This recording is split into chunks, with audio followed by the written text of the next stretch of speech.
Oh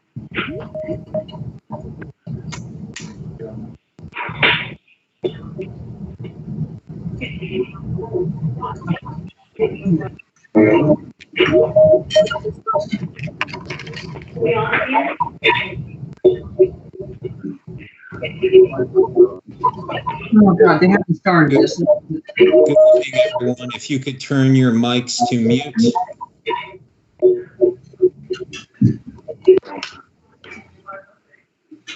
If everyone can turn their mics to mute, please. All right. Lynette, let me know when we're ready. We can start whenever you are. Okay.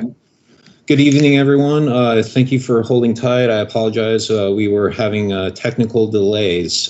Tonight is our Historic District Preservation Commission for July 13th as advertised, starting a bit late at 5:17.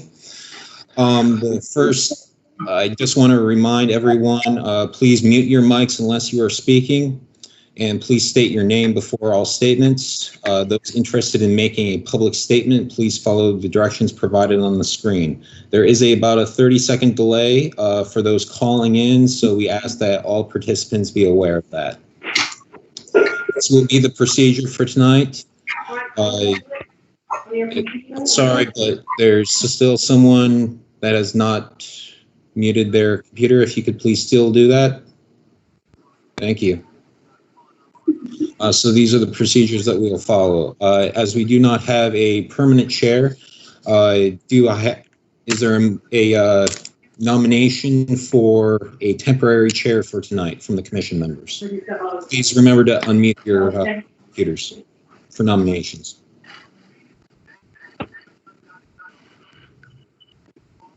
I'll nominate Robert.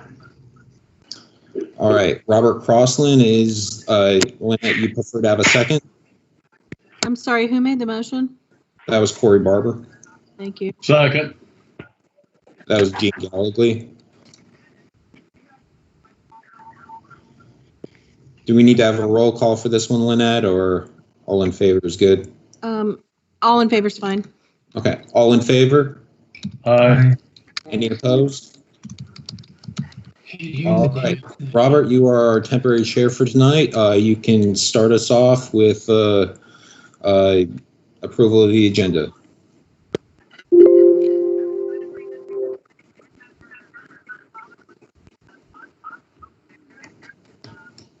Robert, are you there? Remember that you were on mute. If you could unmute. Yeah, I'm muted. Yeah. Okay. Okay. So I'm chairman for this meeting, Robert Crossland. My fellow members are Gene Gallagly, John Hackenberg, Corey Barber, and all of my fellow members are in attendance. Okay. The procedure for tonight's meeting is as follows.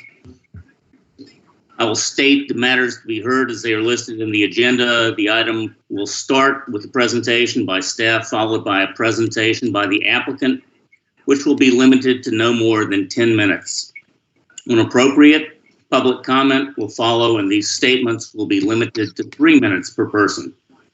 Members of the public may not cross-examine applicants. All comments must be addressed to the board, no exceptions.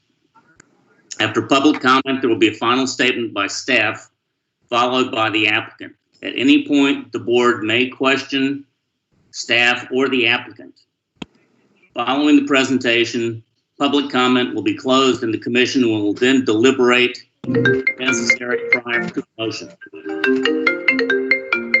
A person with substantial interest in any decision of the commission or any officer or agent of the appropriate governing body may appeal from any decision of the commission to the circuit court in and for the county by filing with the clerk of court a petition in writing setting forth plainly, fully, and distinctly why the decision was contrary to law. The appeal must be filed within 30 days after the affected party receives actual notice of the decision of the commission. Now, moving on to tonight's agenda, are there any corrections of the minutes from the prior meeting? We need to have approval of the agenda first, Mr. Crossland. Okay. Do we hear a motion to approve the agenda? I have a motion to begin. We hear a second? I'll second that. May we have a roll call?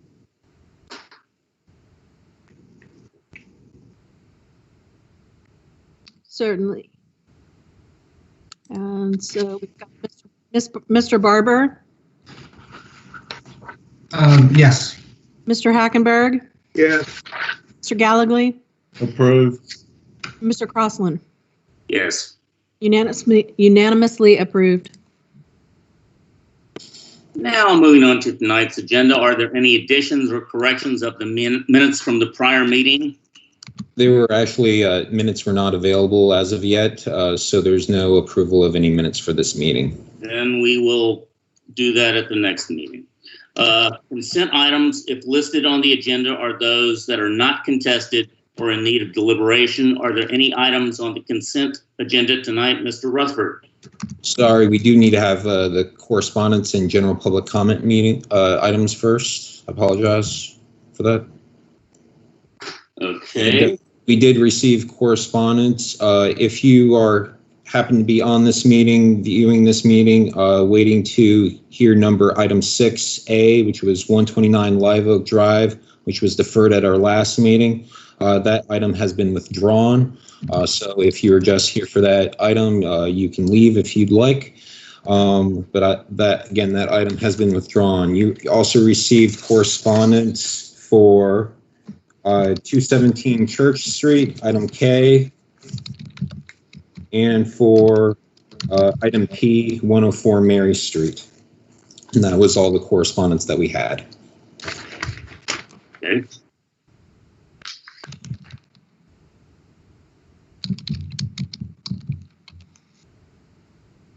Can we move to consent motions, or do you want some general public comment first? General public comment first, so yes. Is there any general public comment? Lynette, do we have any phone calls in the queue? We do have one person in the lobby. I'm not sure if they have a comment. Letting them in now. Okay.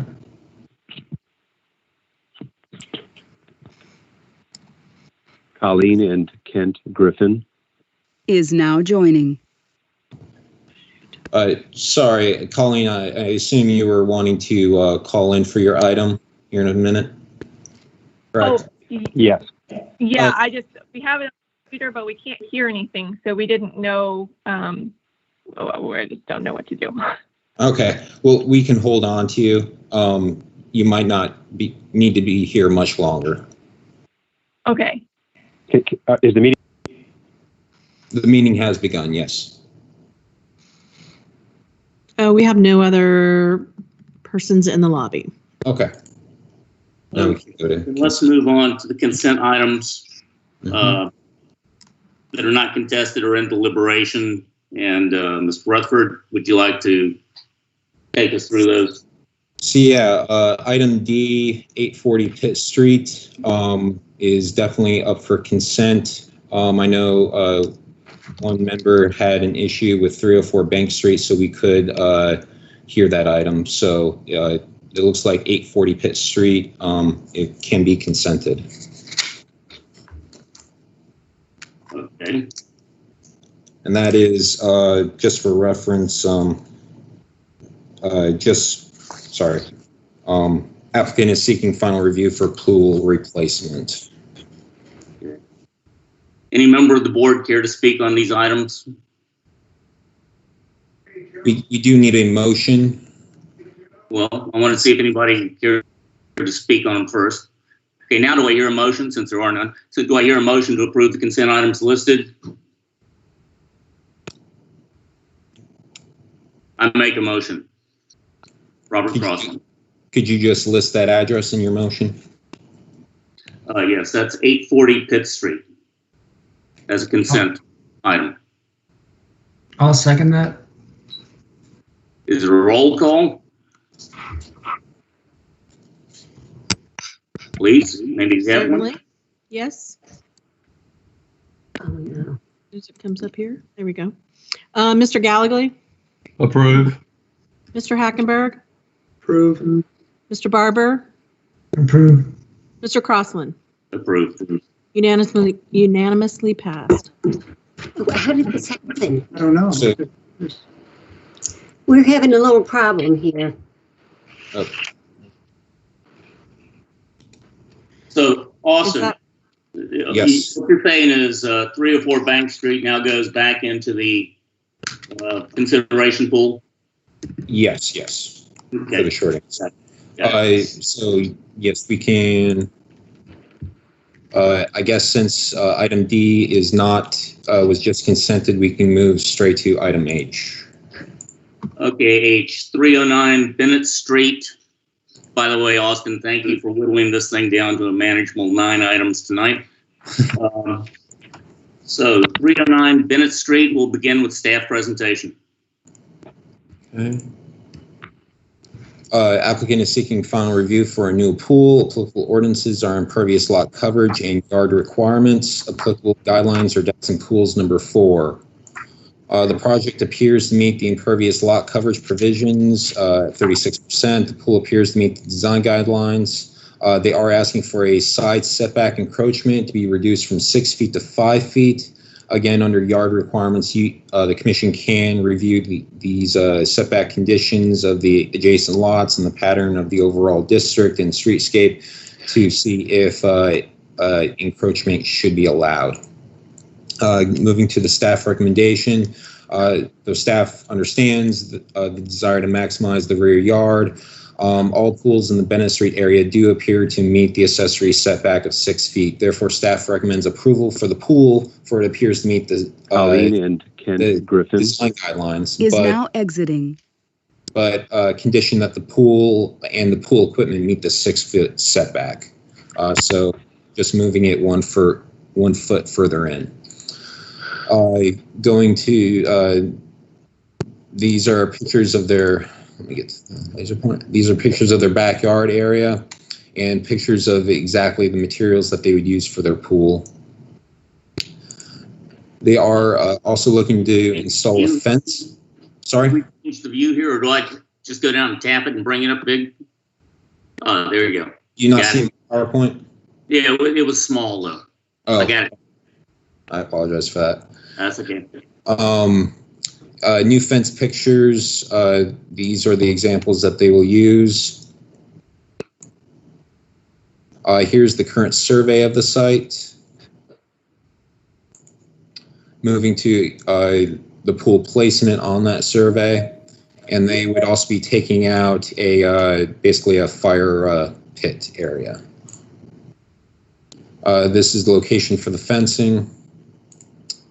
A closer up view of the pool area.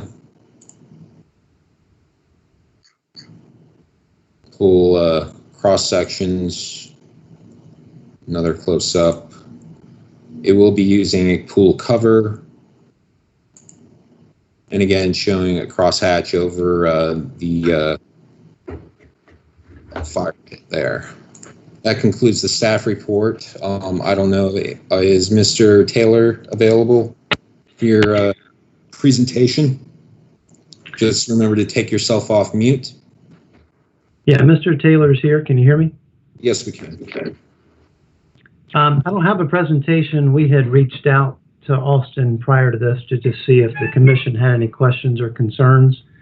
This is the first I've seen that the staff would not allow the 1 foot variance.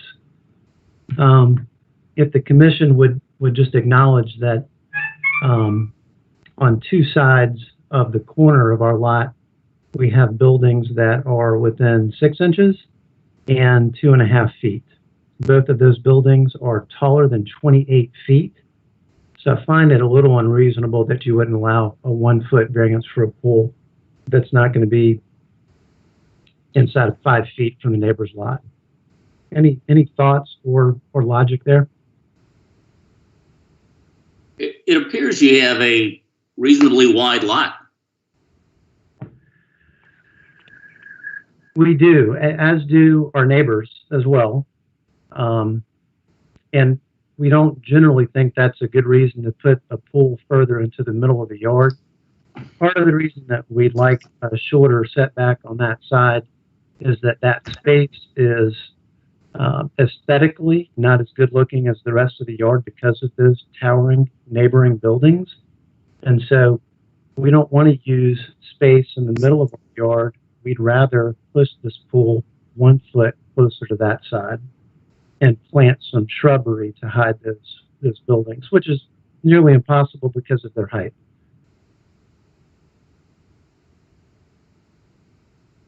Aesthetically as well, on the other side of the pool, what this does allow is for the grassy area of our backyard to better align with our house.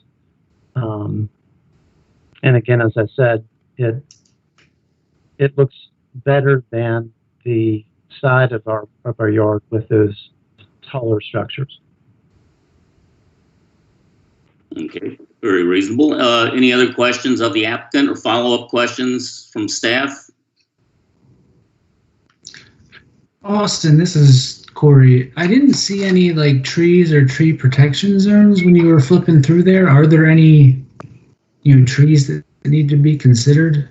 I took a look at the site myself. I did not see any trees that would be hindered by the pool itself, though a review from our site development coordinators will be done prior to permitting. And then I guess the other question is about the mentioned, adjacent structures that are very close to the property lines.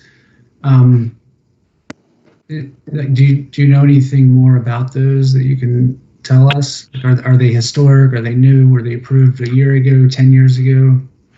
I do not know the history on those buildings. Staff's recommendation was based purely upon the pools in there. Yeah, Corey, this is Mr. Taylor. The side of the lot where the pool is going to be abutting the chimney of that historic home built in the late 1800s is 6 inches from the property line. So as the chimney then goes into the structure of the building, you've got another, I guess, 18 inches. So to your point, that's historic. The other side of the corner is not historic, if that helps. Any additional comments? Austin, could you show the survey again, please? This is Linda. Yes. Okay.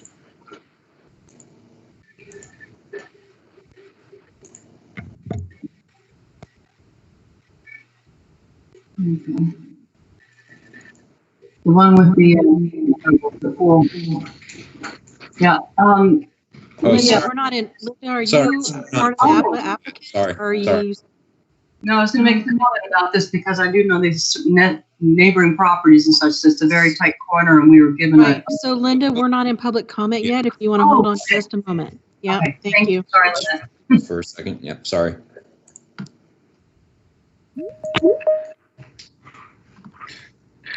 Mr. Crossland, I'm not sure if there's any other comments or questions from the board. Yeah, we can move to Get a public comment then finally.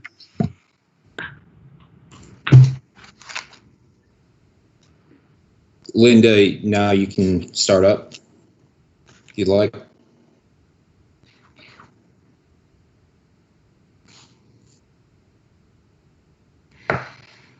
Linda Balzac, we have entered public comment, so if you'd like to speak now, you can. Sorry, I was on mute. Thank you. I worked on this property, and I also worked on the property directly behind it, and that corner has always been very unusual and a very, very interesting tight spot at those 4 corners.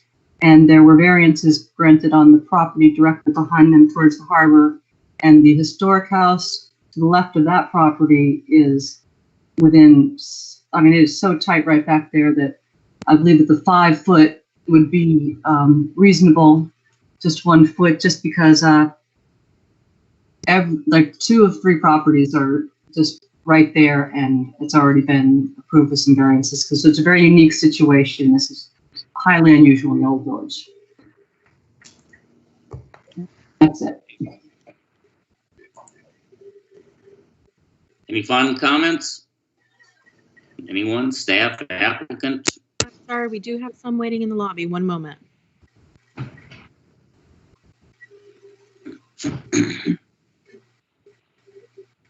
And we did add someone to the meeting. If you would like to comment on this application, Yes, I would. Yes, I would. so just give your name and address for the record.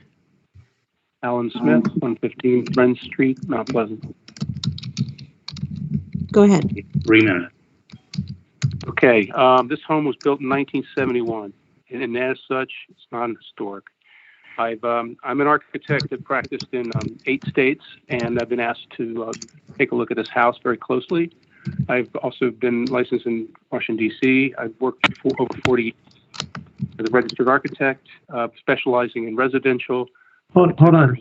Hey, this is Mr. Taylor. I don't think he's talking about our property here. No, he's not. 309 Bennett. Yeah. 309 Bennett Street. I'm so sorry. I'm on the wrong line, I guess. Oh. It's absolute chaos. Thank you very much. It's okay. Happens. Mr.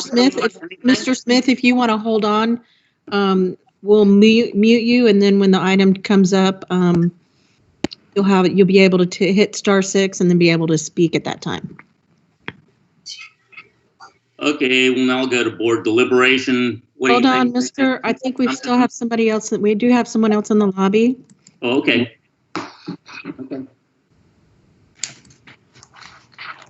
We are on 309 Bennett Street. Do you have any comments for 309 Bennett from the public?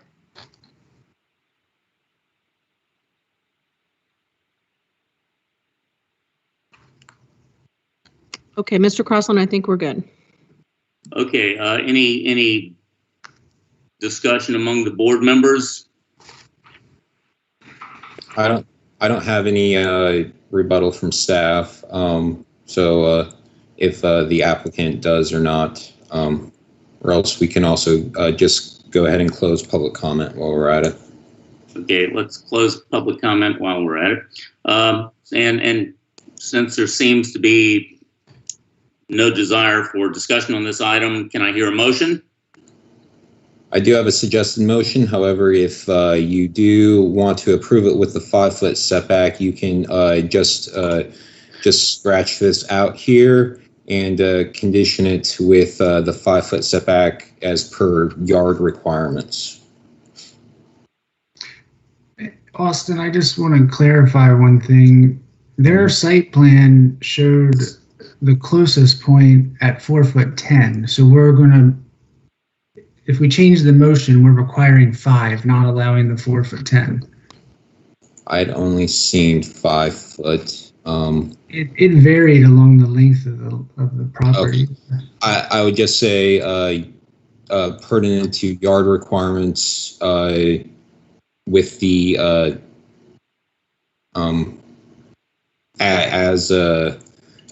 as the application goes in terms of the setbacks for the motion, if that's what you wanted to approve it at. My apologies. Corey, do you have a motion? Well, I mean, I guess as a commission deliberation, do we want to approve the full request, or do we want to change it to the 5 feet? And does anyone have any strong feelings about that? Well, we do make a lot of exceptions.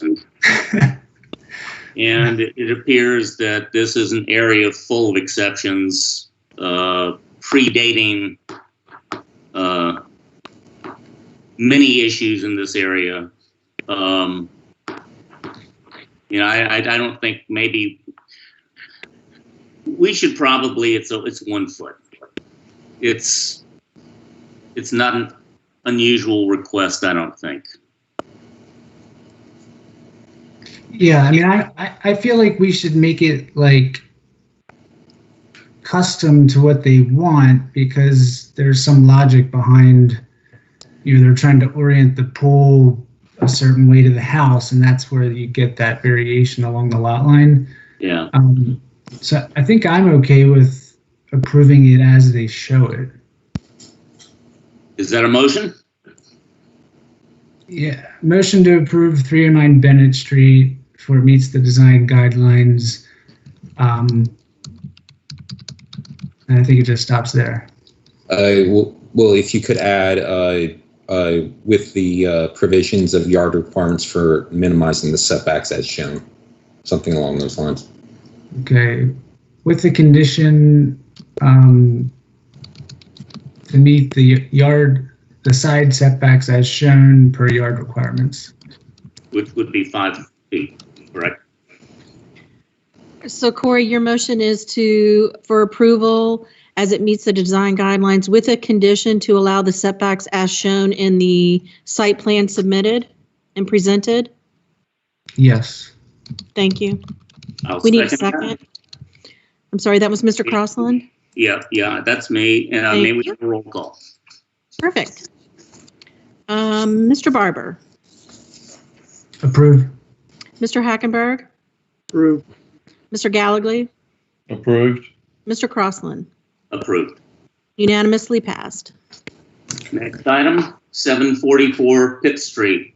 Staff presentation, please. Okay. Applicant is seeking final review for demolition of a single-family home. Applicable ordinances are demolition and designation of historic properties. Applicable guidelines are demolition 1, 2, and 3. The applicant applied for the same request in January 2020, but that was pulled before the meeting.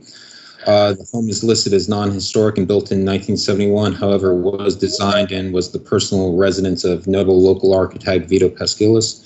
A previous request for demolition of the home was made back in 2008. The original motion was for denial at that meeting, but they originally deferred it and it never came up back again. The reasons for the deferral were at the meeting, commission members were apprehensive to allow the demolition for reasons including the architectural significance of the home, not meeting the standards of an economic hardship as the home was not in a FEMA flood zone. The home could be rehabilitated, the uniqueness and sensitive design of the home, and the commission, and I quote, cannot simply approve a demolition because the owners do not like how the house looks, as it would be set a precedent for future demolitions, end quote.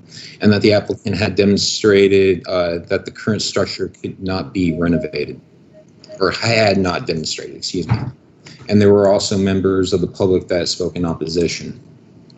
At the May 2019 meeting, the commission approved alterations to this said home with dormers, new windows, new roof, and porches that would brought the home up to the standards of the current building code, but would keep the design integrity of the architecture. Being that this home is not designated as historic, the commission must follow the process set forth in section 156.432I2. First, the commission must determine at its own discretion that to make a determination that the building or structure is worthy of individual designation as a historic property pursuant to the provisions of section 156.42B. The findings for determining that a structure younger than 50 years old be recommended for historic designation are the following. I'm not going to list all these, but just note that these are the provisions for if a building is younger than 50 years old, that it can be recommended for historic designation. Going further, if the commission does not determine that the structure is worthy of individual historic designation, the demolition may be approved if one or more of the following conditions are met, with the burden of proof of meeting the conditions falling upon the applicant.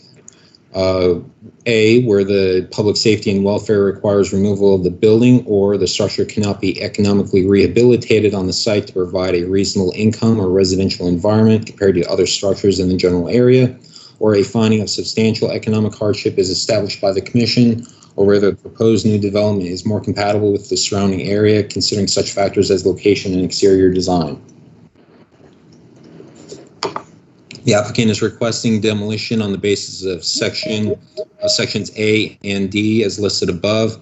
On the basis of A, Where the public safety and welfare requires the removal of the building, the applicant has provided material that the home suffers from mold, rotten exterior siding, second floor does not conform with modern building code regulations, and other similar minor issues. The inspection report does not indicate any foundational or structural issues. On the basis of D, where the proposed new development is more compatible with the surrounding area, considering such factors as location and exterior design. However, the applicant has not supplied the required construction plans per the code or the submittal checklist for the basis of this condition. Merely stating the intent of the design and the rough size does not constitute enough information for the Commission's consideration. The applicant has also requested to perform a demolition of the accessory shed. When they made this application, that was under work that does not require a COA, so that still applies. If the Commission wishes to approve the demolition of the home, the motion for approval should reinforce the zoning code and state that the demolition permit shall not be granted until the replacement home has been approved by the Commission and the home submitted for building permitting. Note for the applicant, with any improvements of over 50% the value of the home, the rear lot, which is a flag lot, does need to be recombined with the lot that the home is on now. That's per section 156.132A2, non-conforming lots. Staff recommends that the Vita Pascalis house be recommended to Town Council for historic designation. Per section 156.432I2, during the request for a demolition, the Commission, at its discretion, may make a recommendation that the home is worthy of individual historic designation per the provisions of section 156.432B. Even though the home is not yet 50 years old, under this section, it can be recommended as historic per C and D. Because it does have an association with person or persons who contributed significant to the culture and development of the community, state, or nation. There was an obituary section in the staff report that mentioned his contributions to the community, state, and nation. Under letter D, a property achieving significance within 50 years before the current year of its exceptional importance. Seeing that the home's architect was his personal home, it should be of exceptional importance to recommend this structure as historic. Also, given the uniqueness of the home itself, as was labeled in the minutes from the Commission in 2008. I'm not going to read every section of his obituary, but just note that Vito did design many structures in the Charleston area and in the greater Southeast, and that he was a member of the Town Appearance Commission, or TAC, which is the first precursor of this commission. If there is a motion, to Town Council for the property to be designated as historic, there should be a second motion for the continuance regarding the demolition until the historic designation has been heard by Town Council. However, if the Commission does not recommend the home for historic designation to Town Council, staff recommends denial for the demolition, for it is not believed the applicant has produced any evidence to prove that they meet the requirements of the ordinance, that specifically of the demolition. The application is requesting permission for demolition based on section A, where the public safety and welfare, as well as, section D. However, they're just asking for simple, normal maintenance requirements. Mold abatement. There's rotten wood boards and things along those natures. That is simple maintenance that any home of this age or even lesser age needs to go through. It is not any structural items, foundational items, or anything else that would go into public safety or welfare. It does mention that the home is not under the modern building code. However, because most of the structures in the old village, as well as throughout the town, do not meet the modern safety standards under the building code. The building code does switch every 3 to 6 years, depending on when it is updated. So if your home and the last time that occurred was about 2 years ago. So if you live in a home that's more than 2 years old, technically your home could be non-conforming with the building code. So again, and of course, we did have the application a year ago, which did update the home to the building code. So again, that can be reasonably done. Also, the inspection report provided by the applicant did not find any foundational or structural issues with the home and does not recommend demolition anywhere in the report, but instead recommends common normal maintenance for like mold abatement, plumbing work, a new roof, etc. to improve the home. In fact, the summary of the general conditions conducted by the inspection says, and I quote, "nice house in typical condition for its age," end quote. As was noted in the minutes for 2008, the home does not need to be raised for flood issues, so it is conforming with the flood ordinance. The application, staff's recommendation continues. The application is also requesting permission for demolition based on section or a D of that section, where the proposed new development is more compatible with the surrounding area, considering such factors as location and exterior design. As stated before, the applicant did not submit plans for a new replacement home, so this condition for demolition cannot be considered by the commission. Plans for the replacement home would have to be submitted with the application and reviewed for compliance with the zoning code, like your BAR, parking requirements, etc., and compliance with the required materials of the submittal checklist. Going into the submittal itself, here are pictures referencing the conditions of the home, as noted by the applicant.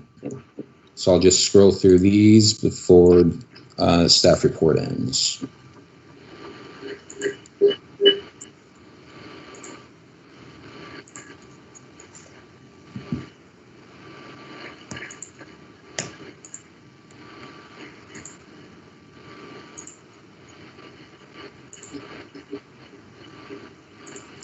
Here's the survey of the property and the demolition plan, which obviously takes it all down.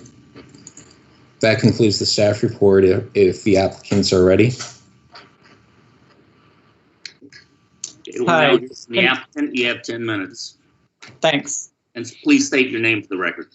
My name is Will Dupree, and this is my wife, Mary. Good evening, everyone. Mary and I have lived together in the Old Village for nearly a decade and truly love the charm and character of the neighborhood. We have two young daughters, Charlotte, aged 5, and Sophie, aged 3, and we want them to grow up in the Old Village. We recently purchased 744 Pitt Street, and our intent, given the chance, is to remove the existing non-historic dwelling on the property, combine the two lots into a single contiguous lot, and build our forever home where we will raise our girls and live for the rest of our lives. We would like to discuss with you 3 things this evening relating to this request. First, we will discuss the staff comments that we received yesterday regarding the historic designation for the property. Second, we'd like to talk about the true matter at hand tonight, our request for demolition, and explain why it is well within the full authority of the board to approve this request tonight. And finally, we would like to share the overwhelming support we have from our neighbors regarding our request for demolition. So to begin, let's discuss the historic designation.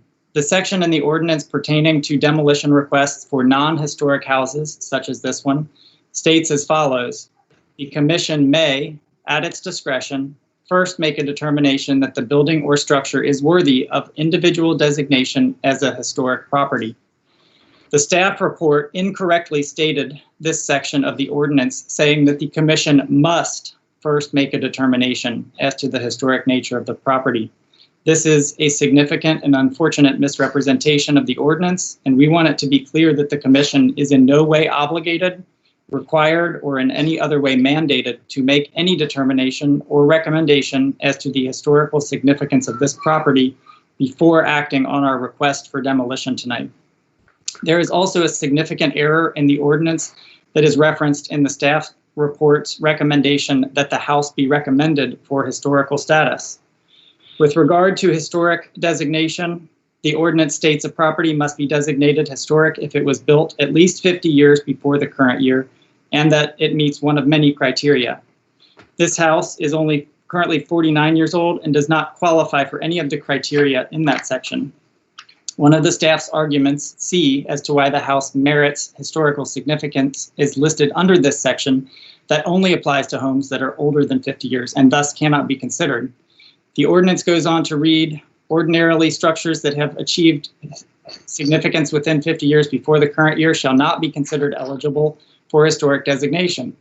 However, such properties may be recommended if they fit in the following categories. The staff report mentions category D under this section, which states that a property achieving significance within 50 years before the current year, if it is of exceptional importance. The staff's argument that the designer and original inhabitant of the home, Vito Pasculis's work as an architect, qualifies this home under this criteria. I'll be brief in my remarks about Mr. Pasculis, but can add additional comments if necessary. But in short, while Mr. Pasculis had a successful career as an architect, he did not rise anywhere close to the level of fame that would be required for this property to be deemed exceptionally important. A simple litmus test of this, there isn't even a Wikipedia page about him or his work. He was mostly a commercial architect whose one, if not only residential design was this property. So it'd be difficult to argue that this in any way representative of his work as an architect. Lastly, the meeting minutes from the 2008 commission meeting, where a prior applicant requested demolition for this property before it was tabled, noted that Mr. Pasculis had indicated that he himself had always expected that the home would one day be demolished and was in no way opposed to that. To summarize, the commission is in no way obligated to make any recommendation or motion as to the historic designation for this property, and if they were to entertain such an idea, there are no grounds under which this property would be considered historic, even when making huge interpretive stretches with the ordinance. Now on to the request for demolition. This is the second main point at hand tonight, our request for demolition of 744 Pitt Street. We've requested the demolition approval based on two criteria, where the public safety and welfare requires the removal of a building, and where the proposed new development is more compatible with the surrounding area. As to the safety and welfare, the current dwelling at 744 is in very bad repair and does not meet many current code requirements. As we mentioned in our application, most of the siding is completely rotten, the deck structure on the back is unstable and not properly attached, and there is a significant mold issue. But even more to the point, the main issues are with regard to significant code violations and life safety issues. The windows on the second floor are a mere 17 inches wide and are absolutely insufficient in the event of an emergency. The ceiling beam on the only egress stairway is more than a foot lower than safety regulations. To remedy that, we've been advised by professionals that the second floor and roof would need to be removed and rebuilt. Furthermore, there are additional life safety issues with the upstairs bathroom ceiling height and with upstairs egress hallway that also evidence the need for the top floor of this home to be removed and entirely rebuilt and brought up to code. And since it's so closely related to the conversation about bringing safety issues up to code, it's also important to point out that making these necessary structural changes would quickly become economically infeasible. As for the second criteria for a more compatible structure, we intend to build a home that is in keeping with all of the guidelines and regulations of this neighborhood and historic commission. If approved, we intend to build a home with wooden plank siding and generous porches in the Southern vernacular style in keeping with other homes in the Old Village. As you'll see from the unanimous support of over 40 of our neighbors and their letters, this current structure is in no way characteristic of the homes and styles that represent this neighborhood. We know and are excited to comply with and get commission approval for any future construction plans. So given that whatever we build would be approved by this commission, it by definition must be more in keeping with the surrounding area. With regards to this item, the staff report argues that the commission cannot approve a demolition request for this criteria without proposed plans for a new structure. The ordinance that governs this commission, however, makes no mention of that requirement. We recognize that any permit for demolition will not be granted until plans for a new house are approved, but the ordinance definitely indicates that demolition approval can be granted prior to plans being submitted. And in no place states that demolition approval cannot be granted for this reason without plans. In fact, the ordinance states where full demolition requests were granted as a result of new construction plans or where the applicant intends to request new construction plans in the future, the permit shall not be issued until new construction plans have been approved. So this clearly indicates that approval can be granted without new construction plans. Furthermore, my wife, Mary, and our real estate agent, Mac Jenkinson, met with Austin Rutherford about this matter in person prior to our application, and it was not raised during that meeting that we needed to have the plans for the home. We also submitted our application and were not informed of this missing piece of information until yesterday morning, more than 2 months after our application was submitted to this board. I'd like to now move on to neighborhood support. Considering our desire to live in the Old Village for the rest of our lives, we want to be considerate and mindful of our neighbors. As such, we've talked to 40 different families in the Old Village that support this. We've yet to talk to one individual who is opposed to us. And we've actually put together a map, which we'll put into the camera if you're seeing this. We have unanimous approval of the 24 closest neighbors. They're all noted in green. And it's unanimous approval for our demolition request. I have a list of all the names and I have some additional letters, but due to the essence of time, I'm going to skip those for tonight. I did try to have those registered for the record and they were not allowed to be entertained, but I do have that if anybody is interested. So to wrap things up, the question before you tonight is our request for demolition approval, not a permit for 744 Pitt Street. We believe that we have met the application criteria, and we believe that the ordinance gives the commission the full authority to approve this matter this evening. My wife and I are trying to do what's best for our family and for the Old Village. We have the unanimous support of over 40 neighbors, including all of those that touch our property and those within direct eyesight. The only opposition that we have heard to this request is from the staff, not from a single resident. Thus, we encourage and hope you will exercise your authority to approve this request tonight. To the degree that you feel that our application is missing information and that you cannot make an approval tonight without, we respectfully request that you table this issue until the August 10th meeting and allow us to appear at that meeting to continue this request. We will provide the materials you require in a timely manner. On a personal note, we are in the middle of moving out of our beautiful home on Royal Avenue and into a rental outside of the Old Village, since 744 Pitt Street is currently not safe to inhabit. We submitted this application in May and it's already July.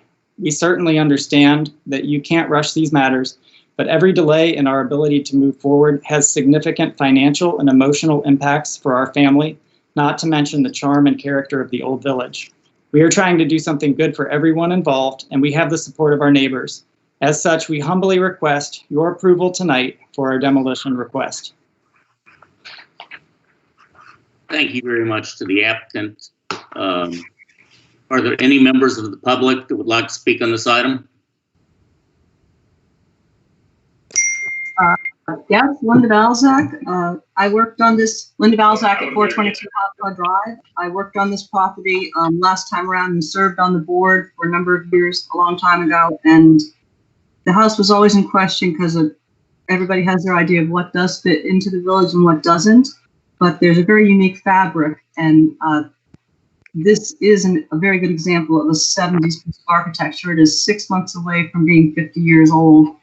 And when I had inspectors walking through there, it's in good shape, and we accomplished all the health, safety, and welfare things that we needed to do, so that just because it's not everybody's taste, it should be reviewed as a piece of architecture from its time. And that's what makes the village unique.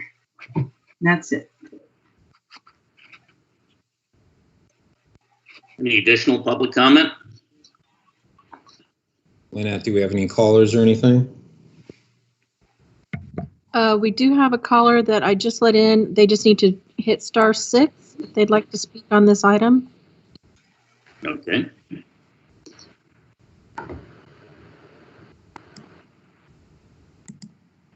*6? Yes, Yes, go ahead.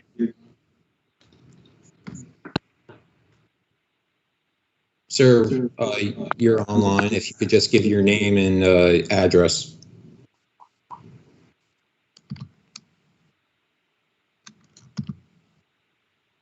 He just muted himself back. There we go. I keep getting muted. I'm sorry, and I'm not doing it. There you go. I can hear you. Am I in? Okay. Yes. My name? Al Yes. Smith. Chris, 115.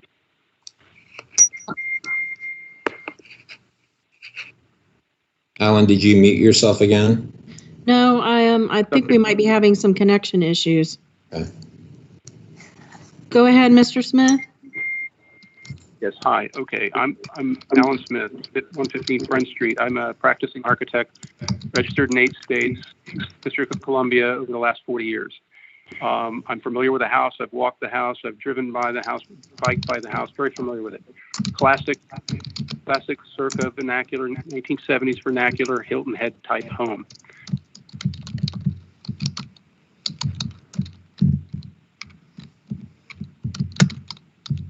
Looks like we lost you again. Sorry.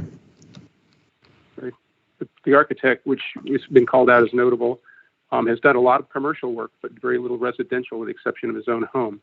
I walked the home. I don't believe it's harmonious with the balance of the neighborhood.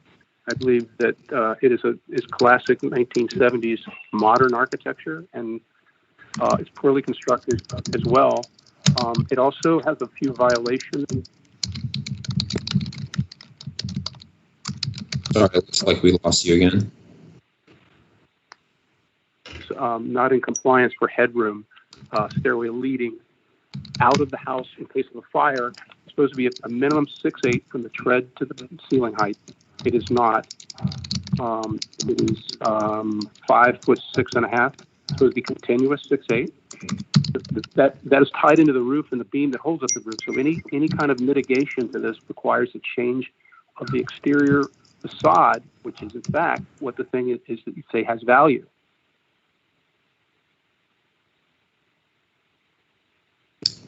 And appears we lost you again, Mr. Smith. Anybody want to get out of the fire? These windows are less than 4.2 square feet in area. They're required to be 5.7 minimum, with a minimum 20 inches in width to escape from. They're 17 inches net. Okay, that's another one. Then we have an egress hallway that's not in compliance, again, because of the roof structure that's low to the head, and in the bathroom, all not compliant with required life safety codes. Please be mindful of the 3-minute limit. Any additional public comment? Is that it? Are you good, Mr. Smith? I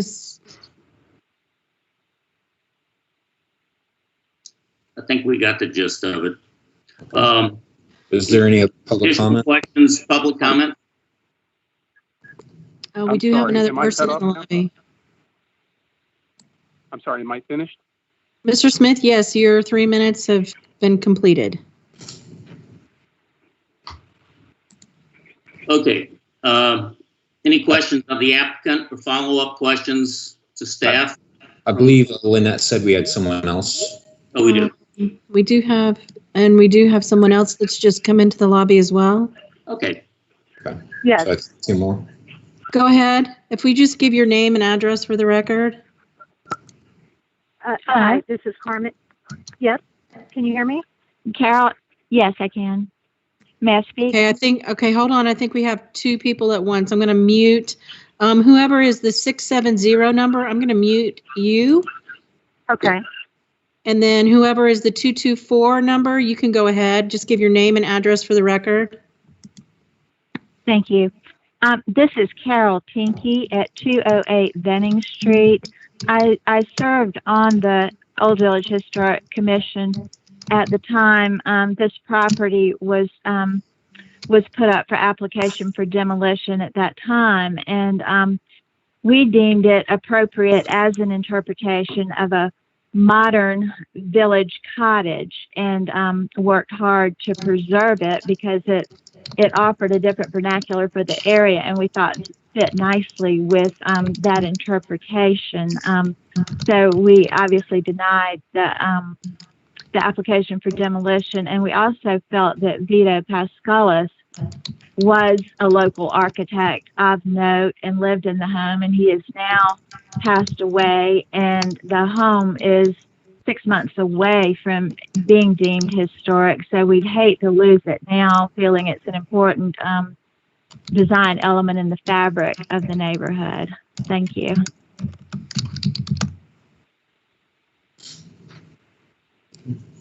Any additional public comment? We have that second one. Yeah, so whoever is the 670, if you'll hit *6, and then you can proceed with your comments, giving us your name and address for the record.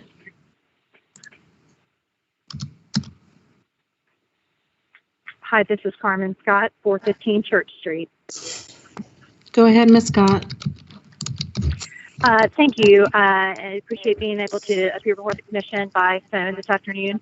I just want to note that the comments by Mr. Rutherford and the staff in general are fairly alarming on a number of points. The first is that there's nothing historic about this property. Is deemed by the age of the property, it doesn't meet the guidelines in that sense. And to the extent that the staff is relying on an obituary that is obviously written by the family to determine historical significance of a property, that is an ill foundation and sets a very poor precedent for properties in the future. The second point is that the fact that Mr. Rutherford suggests that on his own motion, it appears that the commission must consider a historical designation of this property without a motion before this committee and without a motion before council usurps his obligation and his role as staff, and in the long run will cause his family damages. I'm an attorney in town and recognize the value, having been through this process myself, the value of being able to get your construction project moving. And to the extent that the actions of Mr. Rutherford or the commission, and for that matter, further delay their ability to build their home and to get their plans moving, will cause them economic hardship and monetary damages. There is potential legal action that could be associated with that. I'm happy to entertain any questions.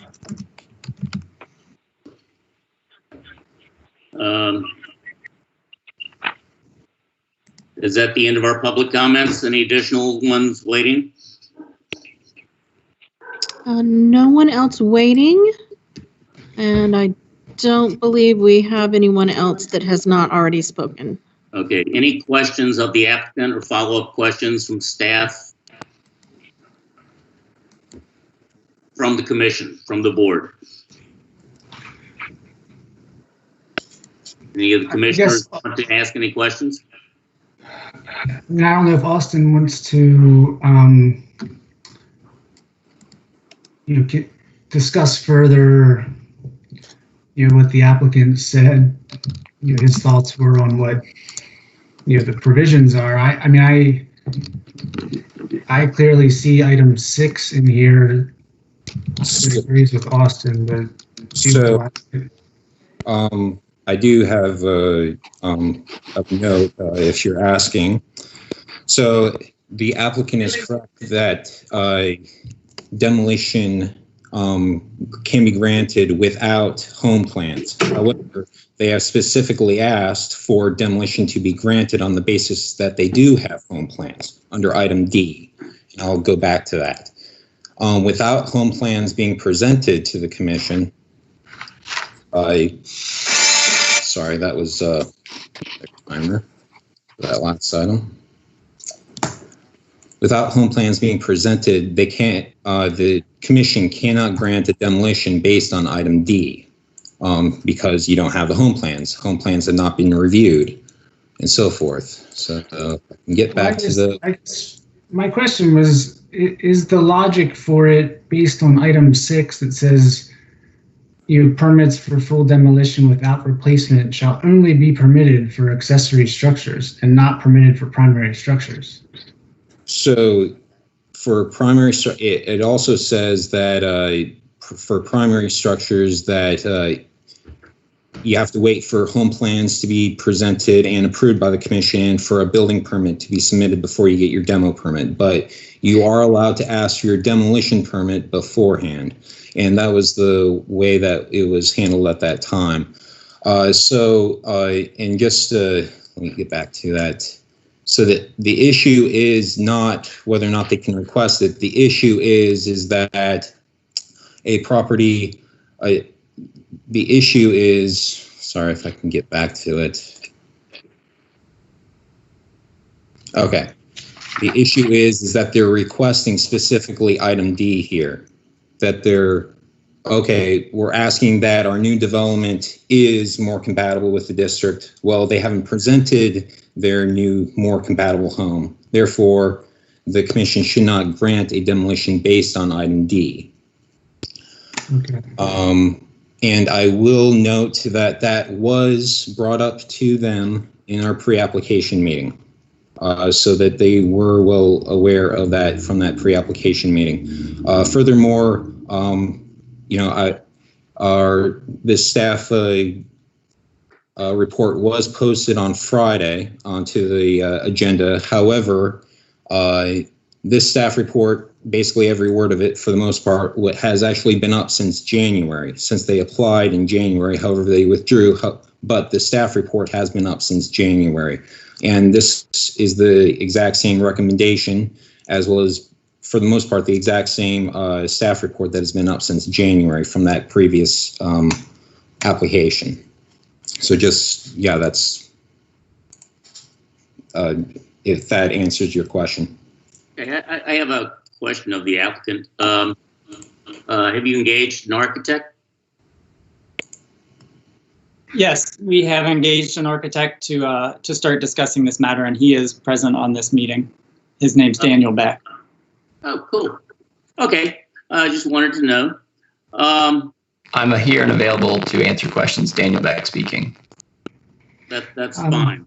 I just wanted to see if that move had been taken. I can understand you're not wanting to spend money on an architect if you can't take down your own. Right. Yeah. So at this point, I guess we can close the public portion of the meeting, go to board deliberation. Well, Robert, I guess now that they do have the architect, I do have another question. Okay.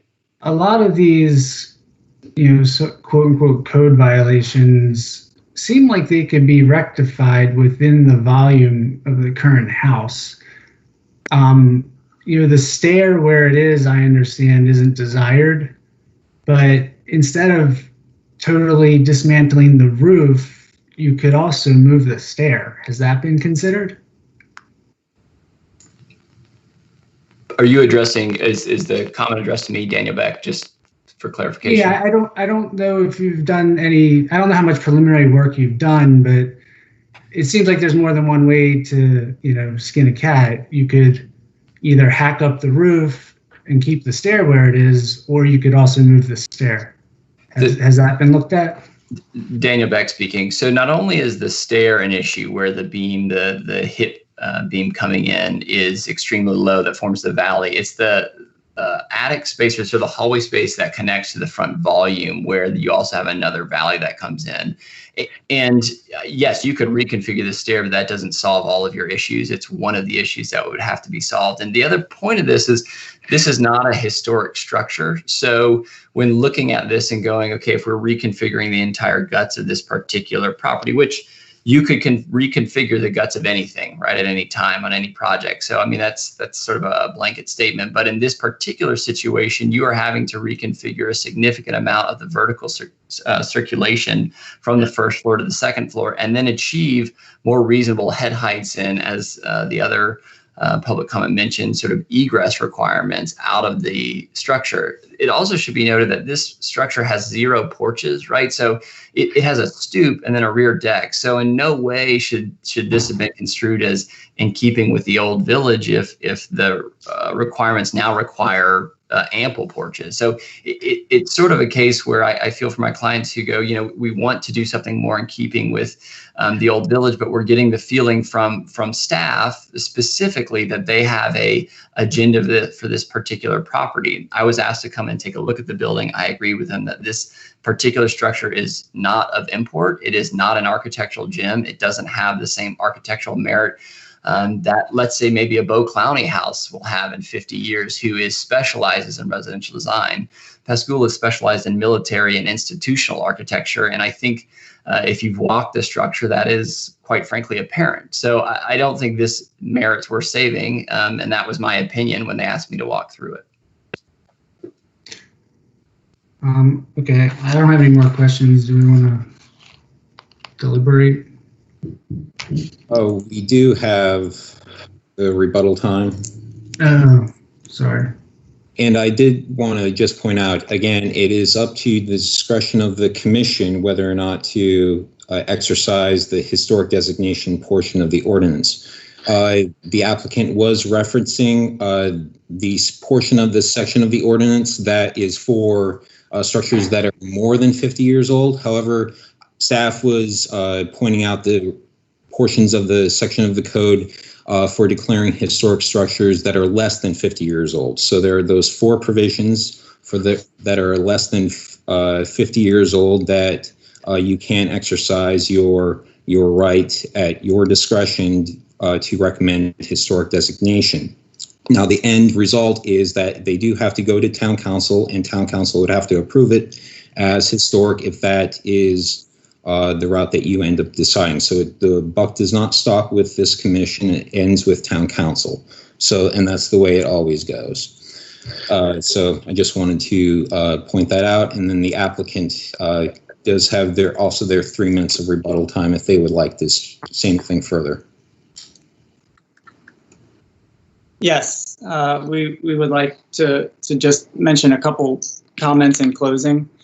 I just took some notes, so these may be slightly out of order.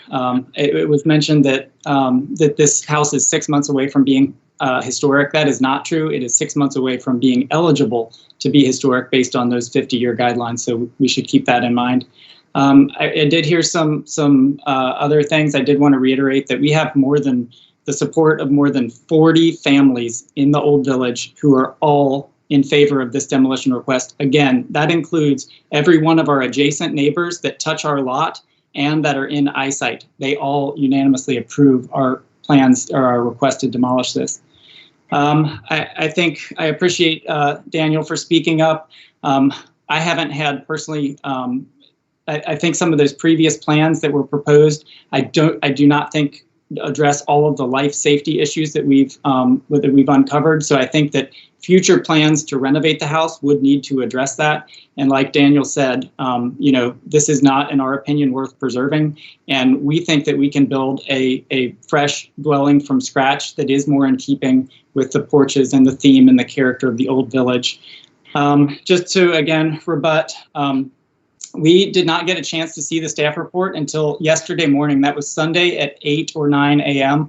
I don't know where it was posted, but it was emailed to me for the first time yesterday morning. And so we have had 36 hours in essence to review the staff comments. That seems a little bit unfair and potentially, I don't know whether that's intentional, but it does seem through the 12 pages of staff commentary and through the delay in getting that report. And I tried to submit something today to have added to the record with the names of the people who support us. It seems like Daniel mentioned, that there may be an agenda here from the staff to try to go above and beyond their authority. I don't know. It seems like there is undue scrutiny here, in my opinion, based on this dwelling. And again, we're trying to build a family home. We're trying to do what is best for the Old Village. We've lived here for 10 years. We love the Old Village. We want to build. We have visions of a wonderful family home where we will raise our children. And lastly, I'll close with, again, it is not our intent to go around the regulations. We don't think this is historic. We don't think that anything in this lines up with the historic nature. If you need additional information from us, if you need proposed plans, I will encourage you to table this issue until the August 10th meeting. We can provide those plans with you at that time, and we will continue this discussion. But again, I believe that it is within your full authority and power as a board to approve our demolition request tonight. And again, I would encourage you to do that, but we are happy to comply with further additional information at the August meeting. Say that the Part D that Austin was referencing regarding our plans not being in keeping, that wasn't able to be used for this. That is not written in the ordinance that it can't be used when we don't submit plans. Okay, yeah. Thank you very much. Any additional comments? Staff or applicants? If you could close the public comment. Now we will close the public portion of the meeting, go to the board deliberation. Any comments from the board? Now, 3 of us live on Pitt Street, so we're entirely familiar with this house.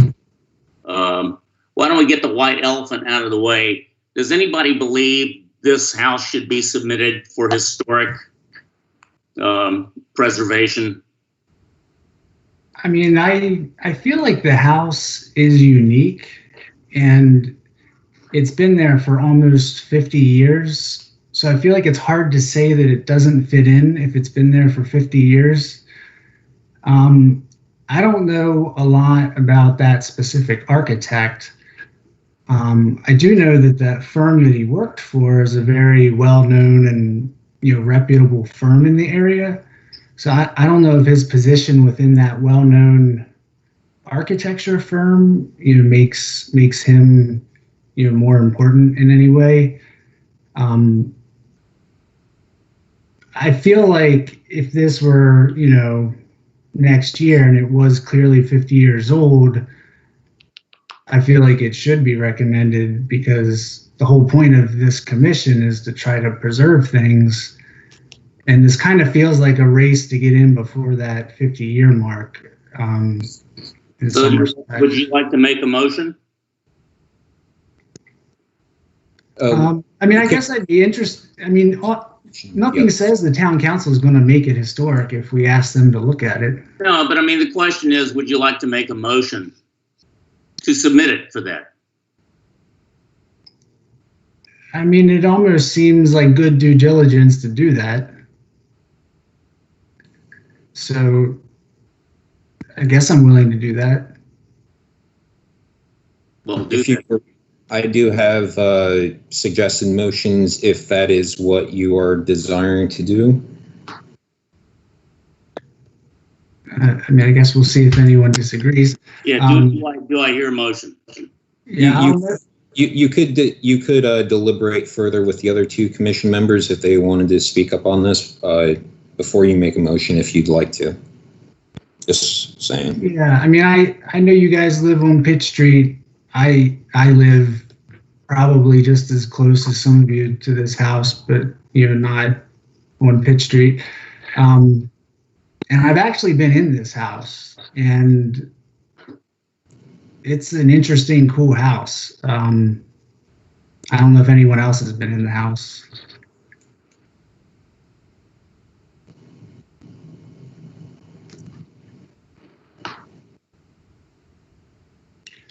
I feel like no one wants to say anything, Austin.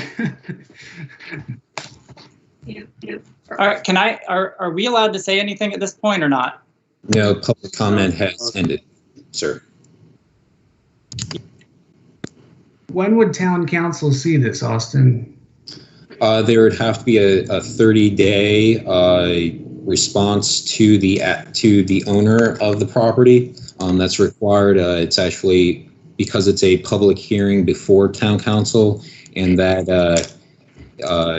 we have to have relevant public notice for a 30-day window. So it would not go before town council until at least at this rate, because the August meeting is too close, it would go before them at their September meeting, which would be September 8th at the earliest.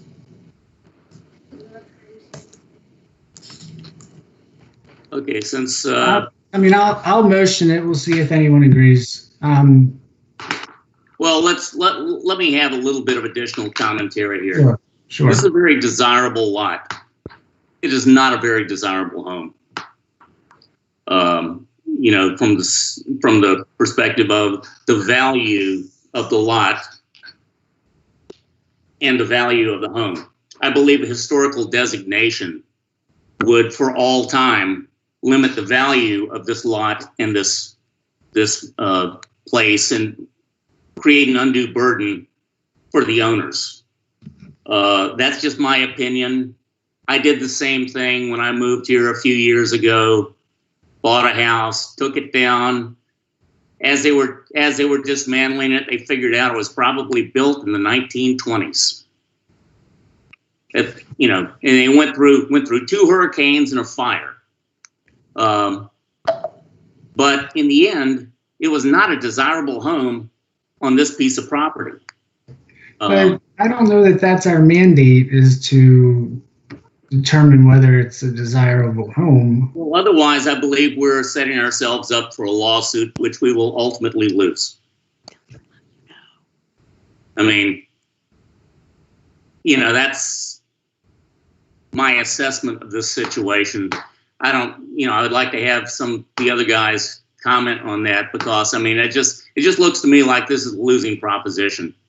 I agree, Bob. But what would our basis for granting the demolition be on? Because I don't feel like they meet, even if it's not historic, I don't feel like it meets A or D. Well, look at 975 Pitt Street, the last item on the agenda, or one of the last items on the agenda tonight. That's exactly what was done for that. They were granted a demo. As a matter of fact, I believe there are two of them on the agenda tonight. They were granted a demo prior to having an approved. Robert, I do need to make sure that you are aware that for 975 Pitt Street and for 234 Middle Street, those were approved because they were below flood. So they did have the consideration of item A under the demolition provisions to allow for those demolitions. It's the issue. 975 was below flood? Yes, half below flood. So I just wanted to. The other thing is we'd be going against the previous commission's, work. I don't regard that as sacrosanct. Gene, do you have any comment? I don't regard that as sacrosanct either. And in fact, none of us were even around when that occurred. We were around. I'm in total agreement with you, Robert. Okay, so if you would like to make a motion at this time, anybody would like to make a motion, please feel free to go ahead. I mean, I feel like we can't approve the demolition because they haven't met the code on it. Like, they haven't provided plans. They haven't met any of A through D. And I honestly, I don't know how you can meet D, because the house has been there for 50 years, so it obviously fits in with the area. Corey, would you like to make a motion? Would you like to see items A through D that allow for demolition again, just for a rebrief, if you'd like to see that? If nobody else wants to make a motion, I will make a motion. Okay. I would say that subject to the submission of approved plans, that we allow demolition based on code 156.432 I2D, subject to approved submission of plans.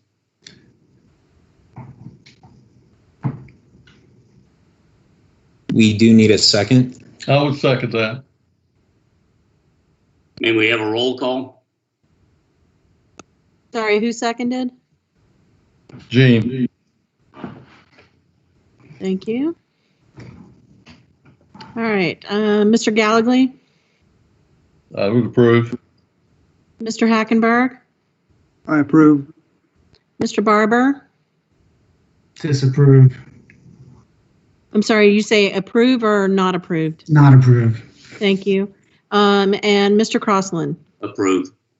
Motion passes 3-1.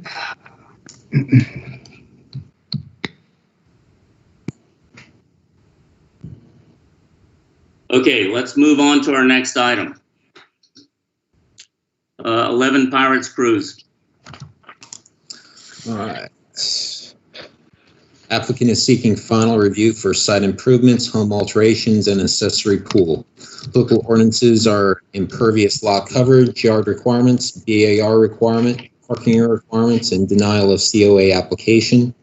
Applicable guidelines are doors and windows number 3, fences and walls number 3, 5, and 7, sidewalks, driveways, and streets number 3 and 8, site features number 3, decks and pools number 1 and 4. Staff has confirmed that the request complies with the zoning code provisions. The item comes before you in part as a measure of zoning compliance. In April, staff discovered that the rear second-story porch had been demolished without a COA.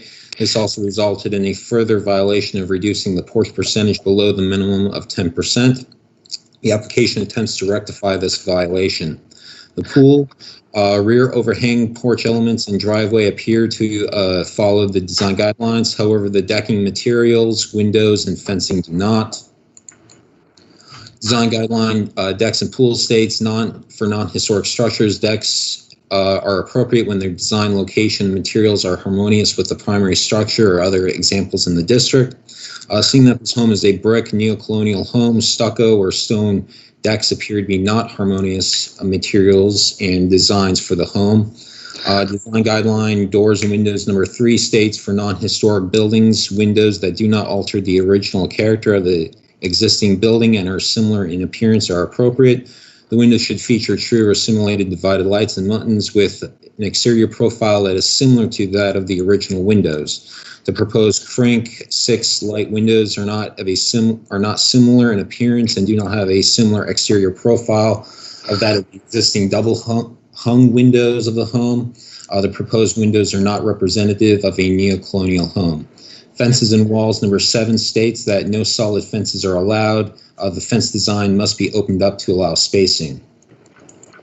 Moving further, the applicant must receive an encroachment permit from the town's transportation department for the driveway. The location of the pool equipment is not shown. This will need to be shown and screened in case it's visible from the street. The applicant requests a setback encroachment for the front and side setbacks for the increased decking and porch space. Per yard requirements, the commission may grant these encroachments when the precedent exists on the adjacent lots in the streetscape. A staff review of Pirates Cruise does show that there are many structures that are placed closer to the property lines due to the small lot nature and the odd shaped lots that exist on that road. Staff recommends approval for the pool overhanging porch elements and driveway with the condition that the pool equipment, location, and screening be approved by staff and that the driveway obtain an encroachment permit from the transportation department. Fencing can also be approved with a condition that similar fencing be approved by staff that shows proper spacing. Staff recommends denial for the proposed decking materials and the windows, for they are inappropriate for the design of the home and are in violation of design guidelines and strict enforcement of section 156.433 F3, which is denial of COA application. Due to the decking being an aspect needing a setback encroachment per yard requirements, this can be approved with decking in a future application that complies with the design guidelines. Here is the survey of the property, the site design of the property as proposed, including their pool in the rear, proposal for their coping, I believe, for the driveway, proposal for the overhanging balcony is proposed from their French doors on the rear of the home where the second story porch used to be, and for their application for the fencing, noting that the fencing does not have the proper spacing that we would need for the design guidelines, the lighting fixtures that they are looking to do, the crank style windows that they are looking to install. Again, the home currently has double hung windows, and the edging and materials for the driveway as proposed. And then going on to the decking using stone and stucco. Going to the images of the site.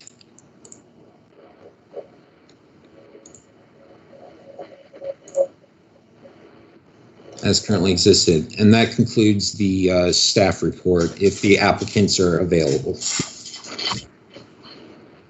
Hello. Yes, you have 10 minutes, please. Wonderful. Hi. Please state your name for the record. Sure. I am Paula Rallis. This is my husband, Ron, and we are the owners of 11 Pirates Cruise. We are so happy to be here. We are currently living in the home, and we love that we decided to move to Old Village. As a trade, my husband and I renovate homes. We've done over 500, Many of those have been historic homes, and I'm a designer by trade and a commercial contractor. So we are really excited to take on this project. We are currently living in the home, and to address a few of the issues that we kind of took on with this house. Like the same situation as the Duprees, we are not in a historic home. It is a very odd shape. If you've been on Pirates Cruise, it's a pie shape. So trying to deal with this lot has been very interesting. We also have no driveway right now. So if you happen to have walked by our house and seen us parking in the yard, that's not the way we want it to be. So we feel that a kind of a small circular driveway in the front would be the most aesthetically pleasing, as well as an extension of the porch. The porch is very, very small. And like stated before, porches are a very big part of Old Village. So we want to extend it as much as we can. Speaking on the back porch, it was actually a New Orleans style kind of secondary accessory balcony that was not safe and you couldn't actually walk on it. So we did demo that. My husband and I were actually able to just cut it and push it over. That's the state it was in. Extremely unsafe. So we feel that the building of the Juliet balconies is much more aesthetically pleasing with the style of this house, and as well as the concrete porches and patios that we've established in our plan. We have painted the home and we feel that these will be the most aesthetically pleasing with the house. The pool in the back that we've added is the biggest we could possibly make, and it's still very, very small. It's more of just a dipping pool, an accessory pool is what it was stated as. As far as the fence, there are, I know it's hard to see in the design, there are tiny spaces between the slats. We do plan on building a lot of greenery and foliage in front of the fence. That's why we decided to paint it that dark Charleston green. So even though we have construction of a fence, you really won't even be able to see the fence because of the hedge that we plan on putting in front of it. So these are kind of a summary of the changes we would like to make. Again, we've done this numerous times and we feel that we can take this house that had a few issues, perhaps why it sat on the market for so long. We're really excited to make it beautiful and to actually continue with our landscaping plan. But I'll let my husband add anything additional that he would like as well. So Paula said it a little bit nicer than I would have said had we been in person, because Austin's been an utter nightmare. Basically, we put the house under contract in December. We closed on it in February because the seller needed to get out. We had 6 people from the staff come out and meet us on site. They've handheld us for 2 or 3 months. He inserts his opinion, so much so in ways that is wrong. He took us off this docket illegally. We had to hire an attorney to contact the town attorney to just put us back on because Austin said that he didn't like our grid pattern of our windows. We put on light fixtures in the out front. Well, on your website, it says that you can put exterior lighting on. However, it doesn't specify that it can't be seen from the street except for on the code. Well, we don't have access to that code. Then he stopped work on us because of a tree we took down that he approved based upon it being dead. And then he goes 6 months later because Mr. Crossland, if you could inform the applicant that this is not a venting against town staff, this is to make an application to the commission and to present that application. Yeah. Yes, I would appreciate it if you would just make your presentation based on the facts. And I mean, okay, well, I have 5 more your 10 minutes on this. And these are facts. I have 5 more minutes and these are facts. I have 10 minutes to speak as the property owner and these are facts. And if we need to do something else, that's fine. However, we have not done anything wrong with our balcony. That balcony was not a balcony. He tried to stop us a work permit because of the balcony. It was not a balcony. It was a decorative thing that was 24 inches long. You couldn't even use it as a balcony. We're making it 36 inches or whatever was applied for. We are doing everything right, and he's making this so aggravating, and we haven't done anything wrong. We haven't done anything wrong. We've applied for a roof. We got the roof based upon, he said, oh, well, it was different. Well, it's different, yeah, because it was an upgrade, and we put a cedar roof on it. Our windows, we have no historic relevance to our windows. We have 4 different types of windows, 3 different doors, exterior doors. Everything has been changed over the last 45, 50 years. And Austin is just trying to, Austin doesn't try and help people get through this process. He tries to say no to everything possible. Then it comes to you guys. And you guys, I don't know you guys from Adam, but he's been a nightmare to work with. He tries to hurt people before they get to you guys. And I can speak on the windows as well.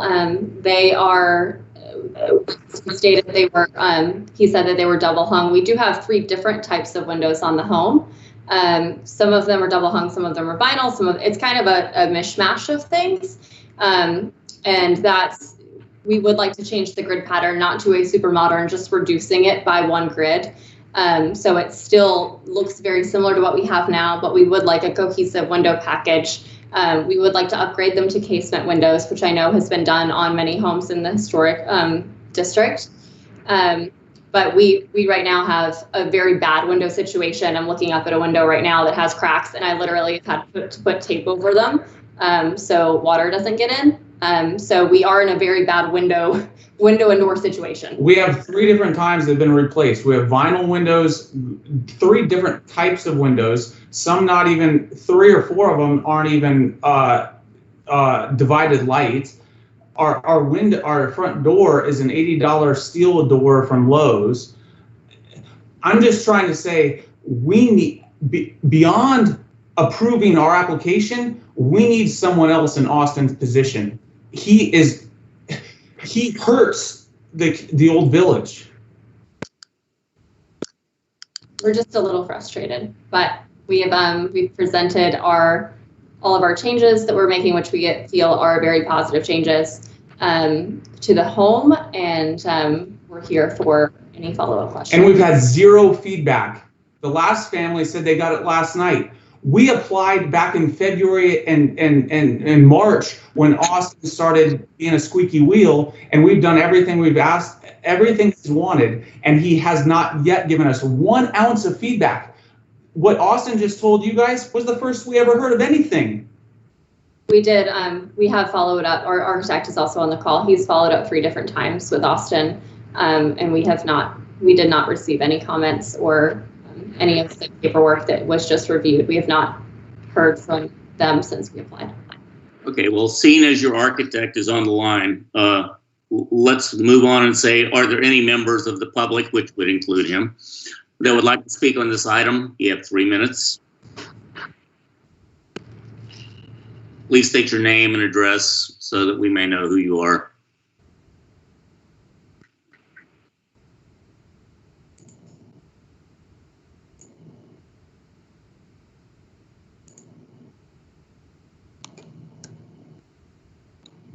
Do you have any calling in, Lynette? We have no one waiting in the lobby, so anyone that is currently in the meeting, if they wish to speak, they can hit *6 and unmute themselves and give us their name and address for the record.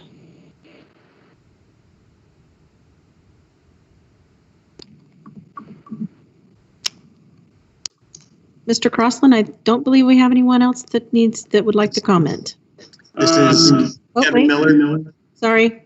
Go ahead, Mr. Miller. Landscape designer, working on the property, and just want to share that we are looking to improve the property in many ways and to help the aesthetics of the neighborhood. And I'm here for questions and comments if you need.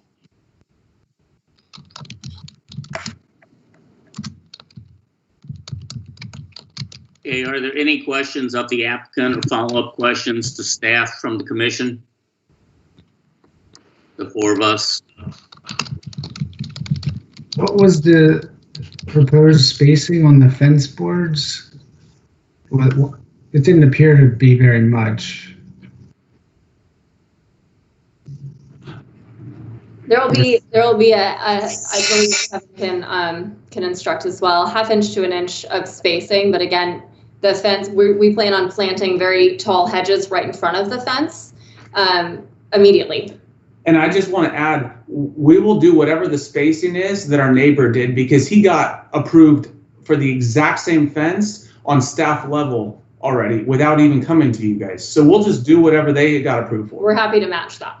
We're happy to do the same exact thing that our neighbor is doing. Austin just doesn't like us. Okay. And then the other question was staff recommendations up on the screen. Sorry, what would you like, Mr. Crossland? Could we see the staff recommendations on the screen? Yeah.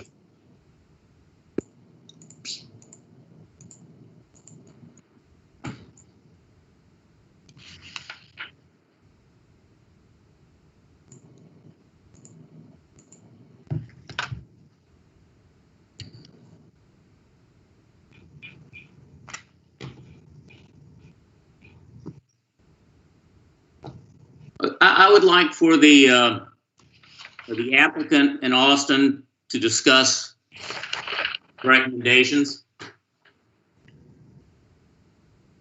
You know, give us your opinion of these. Okay. Mr. Crossland, are you saying that you're ready for the rebuttal portion of the meeting? I think Mr. Barber had either a comment or a question. Yeah, they said that the front porch was going to be altered. Is that correct? Yes, we are extending the front porch and then changing. Right now it is concrete with a small brick surround, and we are just making it consistent and making it all. So if you can see in the front, it's very small. The front porch, it's very tiny. So we're extending with a do we have like a elevation view or a 3D of what the porch is proposed to be? It's the same height. It's the same height. We're just extending the width. Is it covered or uncovered? Half. A little bit, about 18 inches of it is covered. We're not changing any of the coverage. We're just extending. So you're not making it a covered porch. No, it's the front. It's the front porch. The back porch has coverage. The front porch just has the roof overhang. We're not changing that. That was existing to the home. Okay. And then I guess, Austin, I'm curious about, the windows and, this house isn't historic, correct? Correct. Correct. So I guess, as long, I don't know, I feel like forcing someone into a not necessarily style of the window, but how it functions is kind of, because I know casement windows they perform better from air leakage and a bunch of other things. And I can see the desire to want a casement window over a double hung. And if it's not historic, then I guess I just feel like that's not a sticking point for me. So I would point you to doors and windows number 3. Again, for non-historic buildings, this would be windows that do not alter the original architectural character of the existing building and are similar in appearance are appropriate. The window should feature true or simulated divided lights and buttons with an exterior profile that is similar to those of the original windows. That in the past has been interpreted by the commission in regard to just non-historic buildings as such, that when window designs are proposed to be changed or altered beyond what they are now, that the commission has not approved that in the past. Most recently was a case on Live Oak Drive about a year to a year and a half ago. So I was just basing the staff recommendation off of prior votes of the commission, as well as what the design guideline reads for the windows. But so you're saying that even if you had a casement window that matched the grid and light pattern of the original single or double hung window that would not meet the design guideline? I think if you went to a casement window that had the same amount of lights, or if you did maybe a different, or if you went to double hung with a different, it's up to interpretation of the commission for the design guidelines with some of this stuff. So I was basing the recommendation purely based upon where the commission has been in the past. And Corey, if I could just add to that, I'm sorry to interrupt. We did note 734 Pitt that does have basement windows, and they are that is a historic home. And it is a very modern style. We're not trying to go the super modern, 1/1. We're just trying to reduce the grid pattern just slightly. It does have a lot of grids. We're not doing that 1/1 is all over Old Village. We're not trying to go that modern. We're just trying to reduce the grid pattern by 1. And then upgrade to the. Does that result though in like not having a divided light where the Definitely have true divided light. We're going like visually, you're not changing the opening size in the building. Half the windows divided. Like if you don't have a grid at mid height, then it's going to look different than the double hung window. So basically, we're doing the same exact openings, and we're just reducing that grid pattern by 1 and a superior product to the casement. We're not doing that super modern look. We are trying to keep, the majority of the look of the home, but we are trying to reduce it just a little bit to get a little more light in. But we do have that same true divided light, the same quality windows. For the most part, our house does have vinyl windows, which we hate. But aesthetically, it's not going to read similarly to a double or single hung window because there's no horizontal light at the mid height. There will be, yes. So there will be horizontal light. You're showing a 2x3, so no one would ever be tricked into thinking, oh, that could be a double hung window. Do you understand what I'm saying? I understand what you're saying. The grid pattern is very similar, and we're just trying to go to a superior product, which is the casement window, like you spoke of. So I think that someone driving by wouldn't look twice and say, oh, that's, a super modern house and they changed all the windows. We are trying to, like you said, the superior product. In the last 60 years, the windows have been replaced at different times, and we have 4 different types of windows in our home.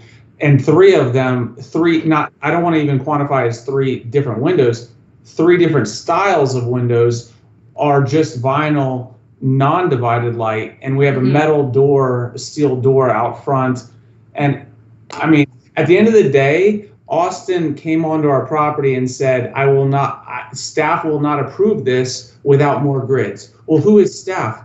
Just him? He was on our property and said no to us. Who is staff? This is not right.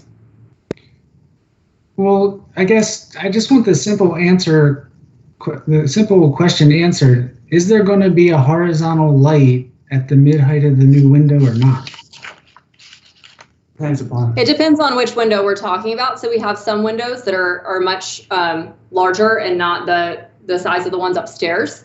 So yes, the ones upstairs this is showing the one that's much larger in the living and dining area. We have 4 windows specifically that are the size of me. But the ones upstairs will have that horizontal line, if that makes sense. I mean, you had a picture of the front of the house before you did anything, and it looked like they were all the same size and window. They're not. Can you put that back up, Austin? Sorry, which one? The one at the front of the house. Shot of the front of the house.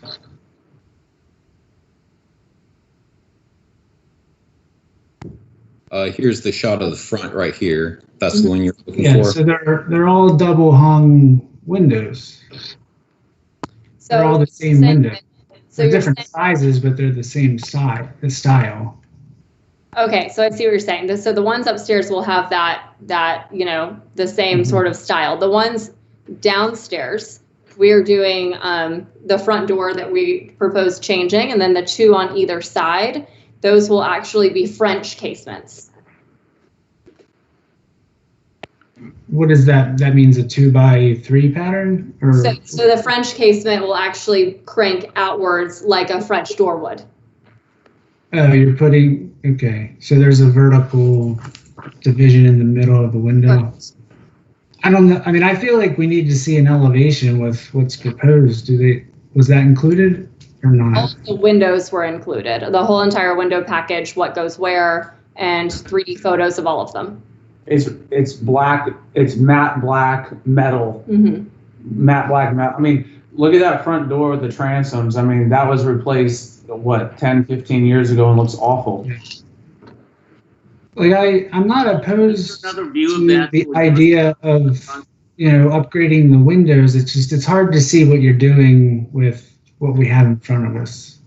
I understand. It will not look, I mean, it's going to look very similar to what it has. And like you said before, it's not a historic home. We are upgrading this window package significantly. Was there any elevations in the package, Austin? There was not. I want to point out too, though, guys, that up until less than a month ago, Austin told us that we didn't even need a site plan. So we just found this out the other day and we were like all hands on deck. So everything throughout this process has been okay, this, then this, then this. I mean, we had to stop work notice. I mean, to say it's been a nightmare, I don't want to keep continuing to beat a dead horse. However, it's been one thing after another. And so if you think we're ill prepared, it's only because Austin wasn't clear up front, or that he was just wanting to just crucify us from day one. And it's really aggravating. I submitted everything I was told to submit. Well, I mean, I don't know the history of what you guys have been through, but I know that like the town ordinances and the design guide, all that stuff is public knowledge. I am aware of that, and the ordinances, I think everyone can agree, can be interpreted, and they're very difficult to read. So everything as a homeowner, never, you know, living in Old Village before, I was given a list of what to submit. I've submitted what I was told to submit. So if anything was additional, that really should have been told to us at staff level. I will add that for window replacements, we've never required an elevation, just to point that out. Thank you, Austin. That was the first kind thing you've said. Thank you, Austin. We appreciate you. All righty. Would we like to go back to the staff recommendation and have a discussion with the applicants? Mr. Crossland? Yes. If you'd like, if we don't have any other public comment, we can close public comment and then go to deliberation. Well, I'd like to leave rebuttal open so that I can have a conversation with the applicants. Sure. I mean, that would be part of the rebuttal, but I think if I remember correctly, we would do that after we close public comment. Is that correct? Or is that after, or is that before public comment is closed? You tell me. I don't have them right in front of me, so Sorry, I can't. I got lost with what you were saying. Does the rebuttal with the applicant and the rebuttal for the staff, does that come before public comment is closed or after? That's before. Okay, thank you. Sorry, Mr. Crossland, continue. Yes. I just want to put this up and go through this with the applicants, because our intention is not to make your life miserable. Our intention is to help you to build a wonderful home and do a fabulous renovation and, you know, accommodate the guidelines that have been established for the old village.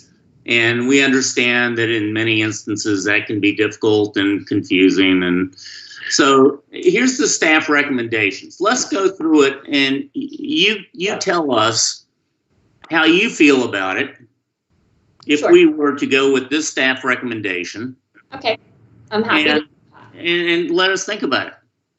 So I think we're speaking of, so pool equipment, as homeowners, no, we do not want it seen by that. We are, still establishing our landscaping plan. All pool equipment will be hidden and not seen from the street. We don't want to see it either. As far as the proposed decking materials, I understand that, they put in the recommendation for a material like brick. The house has been painted. And it is now a very dark gray color. So to then put brick and then paint it the same color as the house is going to make the house kind of look like one big gray box. And that's not what we want. We want some contrast. We want some different materials. So to then add brick, to then paint the brick is going to just look bad. So that's why we want to do that nice, fresh concrete finish that will blend in with the house and blend in with the landscaping and really provide that great contrast. Because if we were to do a brick material, it would then have to be painted and it would all look like one big pile of mush. So that's why what you're saying is the pictures showing it as a unpainted brick are not current. Correct. So know that the home has been painted. So to do a brick surface really just is not going to look complimentary. So that's why we've gone with that light concrete finish with lighting and landscaping around it to be complementary. If we went with a brick, it just is not going to look good.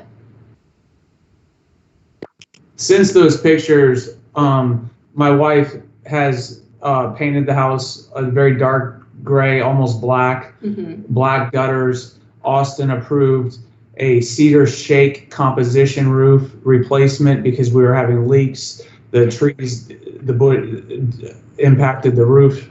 Yes. And it's a dark gray cedar shake composition roof. So everything is drastically different than those pictures that you've seen. Yes, so we have painted the home, and that's why we propose this darker concrete.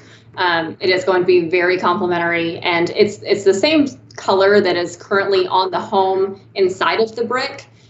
We just want to extend that and make all of the steps and the porches cohesive. Okay, can we go back to the staff recommendation slide? Well,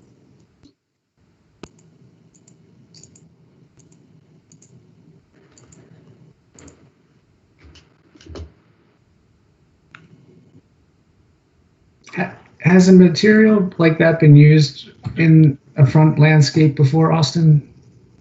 Yes, just not with the neo-colonial home. Non-historic home. But now that it's, honestly, I don't know if I could have put a term to the style of our home, but there. And I want to reiterate the fact that we're not taking away from the porches. We're adding porches, guys. I mean, we're just trying to make it look a little more cohesive.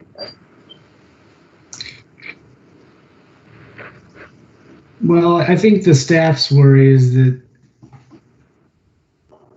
the material being approved, not the fact that it's a porch. I understand that, and I think that now that it's been painted, and as a designer, I can tell you that the same material as the home is not the way to go. And while that is a recommendation, stylistically, it's not aesthetically pleasing. Austin, when the porch changes, are we supposed to see plans or anything, or is it? Sorry, I didn't catch the first portion. I feel like we're looking at enough design changes where it's almost like looking at like a major addition or new construction. No, we're just doing landscaping plans and adding on to a porch. The rear porch is the exact same porch. All we're doing is pulling off those 2 steps that are falling off the porch completely. They're still there if you'd like to come see them, but we're taking them off and we're adding only concrete steps. So there's already a concrete porch out back. We're only adding steps around the back of it to complement the overhang. Then out front, we're doing the same. We already have a concrete porch out front. We're just making it a little bit bigger. We're using the same materials that exist right now. They just have a soldier course on the front of the lids. So we're trying to take the soldier course off and make the patio bigger. That's all that's different. We're making the porches bigger and removing the soldier course.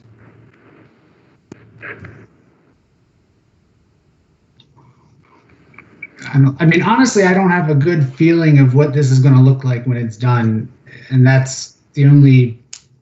I mean, literally the only changes we're making are adding on to the existing porch and taking the strip of brick that is there, the one strip of brick, off. That is all.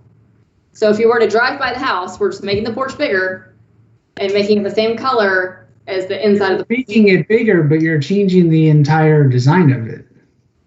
No, we're literally we're squaring it up, and that's it. Well, let's ask Corey I what don't he's trying to get understand. at. I mean, no, I'm saying you're taking the existing like architecture of that porch with the brick, and you're stripping it off.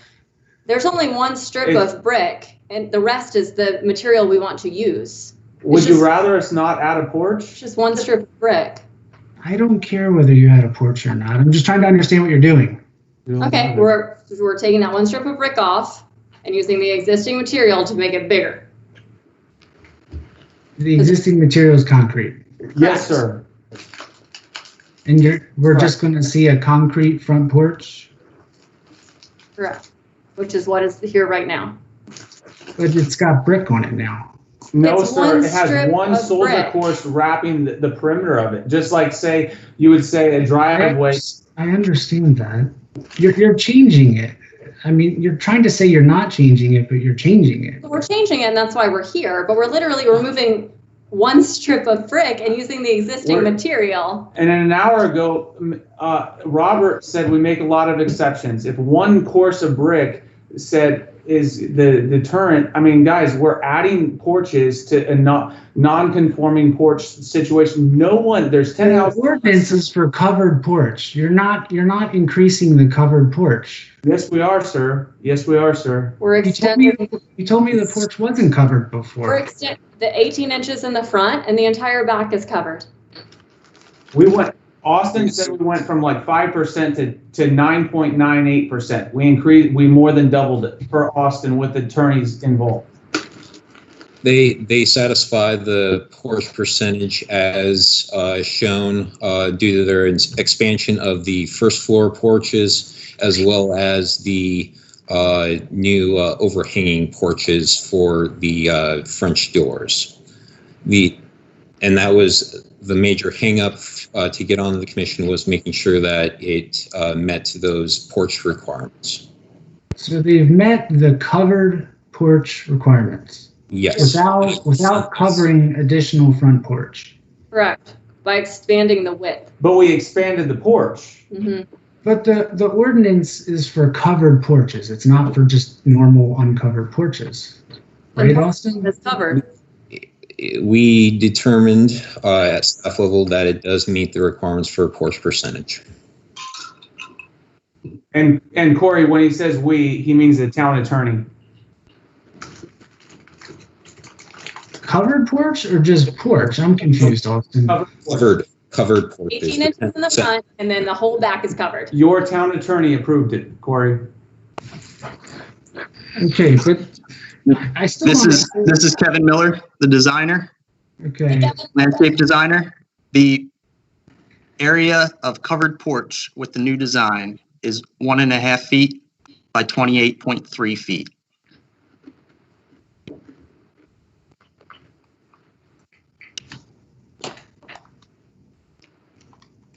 Okay, well, let's try and get something resolved.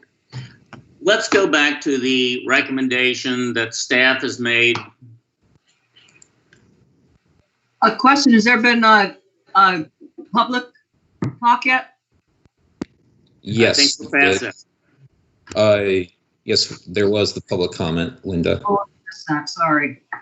There should be elevations for edification. That's it.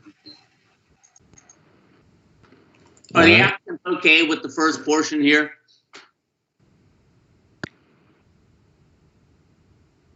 Bob, I'm sorry, I didn't understand what you just said. Are the applicants okay with the staff approvals and all of that stuff in the first section there? So we would like to use the decking materials that we've proposed. And we would like to use the windows that we've proposed. That's item 2. Yeah, and the staff has clearly denied the proposed decking materials. That's right in front of us. So Just to I make have a question. I've been kind of quiet and just listening, and I'm sorry you've had such a hard time, but I also don't understand a lot of what you're doing. Is it Kevin, the Yes. architect? Kevin's here. Kevin, what kind of an architect are you? I am a landscape designer. Okay, well, we're not talking about landscaping here. Landscaping can change. We don't even have purview over landscaping. You have So purview. The Mr. patios, Mr. the patios and steps are included in landscaping. Okay, hardscape. Yes. Yes, the hardscaping is typically a landscaper also does the hardscaping portion, but the hardscaping specifically is under the purview of the commission. But Bob asked, were they okay with what staff recommended? And your statement is staff recommends denial of the proposed decking materials. So where are we? I'm just really confused. I'm sorry. Staff I think item 1 we're all fine on, right? Like, no one is objecting to anything about item 1 that I know of. I'm feeling like they're trying to just build a concrete porch on the front of the house, which I don't know how that fits in. And the windows, we've discussed a little bit that I feel like we could, work with them on the windows. I just noticed this. Feel like I don't really fully understand some of the things. I would be happy to go by the house and meet with the applicants. I'm happy to take you to the front of the house right now so you can see. The other item I just see here, Austin, you're saying the front porch doesn't meet setbacks? Yes, if you could see here, you can see where the home itself does not meet the front setback. And with the front porch extension, they would be going further into the front setback as such, as shown there. Yeah, but this lot's really weird. Yes, yes. So staff's recommendation would be for encroachment, just as long as it's the material that was the issue. Okay, we're here. If everyone can see the concrete, we're extending the length of this porch and just using the center material instead of the gray brick. But the brick matches your house. I understand, but if the whole thing were brick, it would just blend in. It was 2 different bricks before we painted it. Yes, it was. It did not match the match. house originally. Yeah. I just feel like you're asking for just a giant block of concrete there. And so it will have steps down the front. We're just using that center color. It's concrete. Correct. And it will be tiered concrete stairs instead of just one big hunk of gray. Well, you have you have the gray border with the concrete in the middle. That's not just a giant hunk of gray. Correct, but that's what we painted it. To extend We're allowed the to paint it. porch. Would you like me to paint that all gray to appease you right now? I'm happy to paint it all gray. No, I think it looks fine the way it is. I'm just saying you're asking to put back a giant block of concrete. It will not look like a giant block of concrete. It'll be tiered stairs all the way around. Made out of concrete. Which is already there. Sure, Corey, we're not, Corey, don't put your hand on your head. Listen, brother, we're putting in a driveway that is pervious. Would you rather us put in a concrete driveway than a concrete porch? No, we're not talking about the driveway. Rather have me spend my percentage of impervious stuff on a driveway and put in a concrete driveway? Please, let's be a little bit reasonable, okay? You guys, I understand that you're trying to protect historic preservation and everything. As a designer, it would look terrible if I did that all gray and did not have a contrasting color. I assure you. our driveway aprons, we're reusing the existing ballast bricks that were found on the job site as our aprons on the driveway. Then our driveway itself, we're using what is being used on Pirates Cruise as the streetscape itself. We're trying to go back and play ball with, But is concrete on an approved materials list for porches? This would be mostly a deck. A deck. What are? Okay, Corey, let's go back to Mr. Crossland. Corey, we don't even. Mr. Crossland, I'm sorry. Yes. Point of order, Mr. Crossland. Yes. I feel like we're kind of more into the board deliberation than we are questions. Yes. Yeah. I would like to. We might be at a point now, if you're comfortable with closing public comment. Yes, I would like to close public comment and move on to your motions. If there are no comments from the board. Well, I think Mr. Barber, Austin may have had an answer to Mr. Barber's question about concrete being a material. Can you go to it? I'm just wondering on what basis could we even approve the concrete front porch? And that was one of the issues that staff was noting with the materials specifically, not the fact that they were doing a deck or and porch extension. It was the mere issue with the materials. So under decks, open or covered, we have wood or composite, but not concrete. We have concrete for sidewalks, driveways, and streets. Concrete.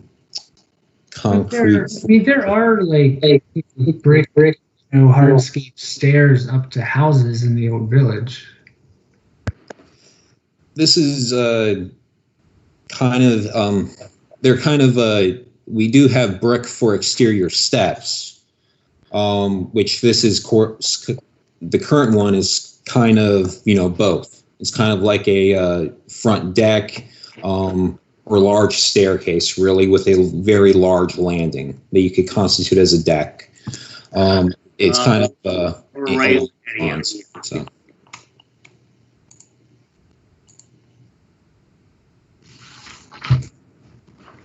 Well, let's move ahead. Let's have some motions here.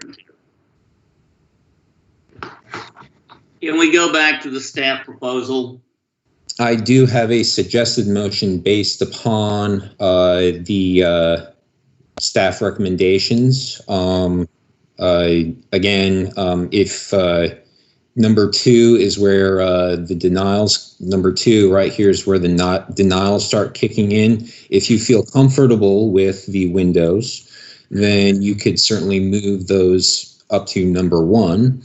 Or if you feel comfortable with the decking materials, move that up to number 1 as well. Or you could just approve it all as is, but staff does recommend the conditions for the pool equipment and for making sure that they get the encroachment permit. Just because they do have a circular drive, and sometimes those become issues for the transportation department. Right. Okay, I will make the motion then. I would like to approve all of the suggested improvements except the pool equipment and those just identified by Austin.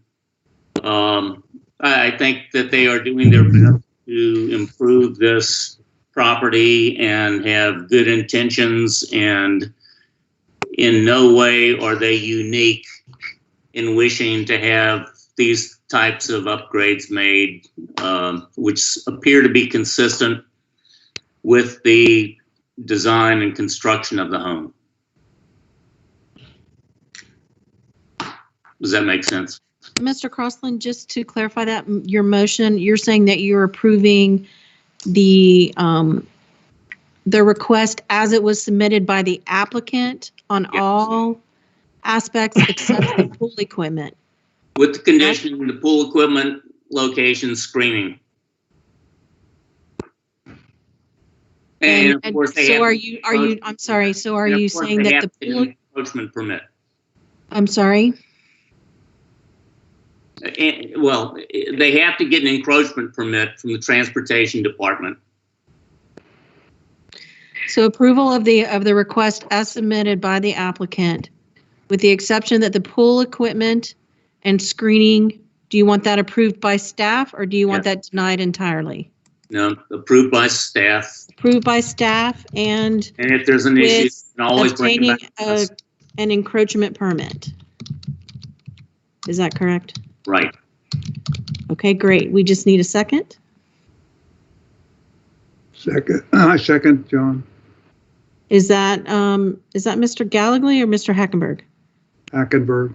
Thank you. All right, we do have a motion and a second on the floor. Can we have a roll call? Why, certainly. Mr. Gallagher. Wow. I'm still confused. I guess I'll approve, and if anybody else wants to object, then they can. Mr. Hackenberg? I approve. Mr. Barber? Disapprove. I'm sorry, yes, that's Disapprove. Just as in not approved? Not approved, sorry. Thank you. That's okay. It's just hard to hear through the recording. Mr. Crossland? Yes. Motion passes 3-1. But I'll let you know I come by your house twice a day. I'm going to be watching. All right. Thank you. Thanks, guys. Might I recommend a 5-minute break? I just think that would be lovely. I mean, I think that's probably appropriate since got a lot of old guys here. All right, great. We will be convened and convene back in 5 minutes. Perfect. Thank you.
welcome to 217 Church Street. We'll begin with staff presentation. All right. Okay. Go for it. Applicant is seeking a recommendation to Planning Commission and Town Council for removing the property from the Old Village Historic District for the OVHD to the Boulevard Overlay District. Applicable ordinances are section 156.432C1. There are no applicable guidelines. Applicant is requesting to remove 217 Church Street from the Old Village Historic District to the BOD. Town Council passed zoning ordinance text amendment in 2008 that banned the use of properties within the OVHD as a short-term rental. Earlier this year, staff discovered that 217 Church Street was being used as an STR and sent a letter to the owner that the use must stop. Applicant contends that the illegal use began in 2017 and wishes to retain the use, but legally. The BOD zoning designation allows for STRs as opposed to the historic overlay. In addition to being within the locally designated historic district, the property is also within the National Register of Historic Places recognized by the United States Interior Department. Further, the home was built in 1928. The home was recommended to be designated as historic by the survey consultant in 2010, but it was not designated by Town Council as historic. The property is currently listed for sale. If removed from the district, there would be no protections for the home and it could be demolished by the owner without request by the HDPC. The home could be replaced by another single family home or duplex with around 0.16 acres, 2 units on the property could be built under the BOD regulations. So a duplex or some other form. Due to neighboring properties being zoned area-wide business and under the BOD, the applicant contends that this would not constitute a large change to the nature of the area. The town's draft comprehensive plan states that the OVHD should not be reduced, but that the town should actually study an expansion. And specifically, it states expand the Old Village Historic District to provide protection to additional parts of the Old Village to preserve its historic character and integrity. Just to go over the next steps for this applicant. So this is something that we've never done before the historic district, before this commission. After your recommendation, it receives a recommendation by Planning Commission on July 22nd, then a recommendation by Planning Committee on August 3rd, and then finally goes to Town Council for what would be its first reading on August 11th. And then if approved at that one, goes for a second reading later in September. And just a reminder, we did receive a good amount of correspondence on this item. Going to the recommendation, staff recommends the HDPC recommend denial to Planning Commission and Town Council for removal of the property out of the historic district, for it would be against the town's draft comprehensive plan as it is in with the National Register of Historic Places recognized by the Interior Department, and would set a precedent to remove properties out of the district if the owner wants to continue in illegal use. Just going to the maps of the area, this is its recommendation under the comprehensive plan, which is to remain residential and to not be included within the Boulevard Overlay District.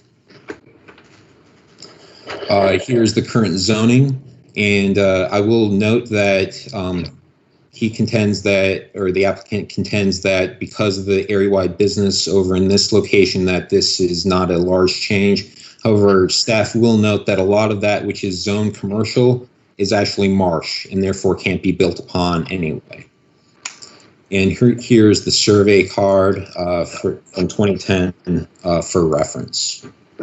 That concludes the staff report. If the applicant is available, and you may start your applicant.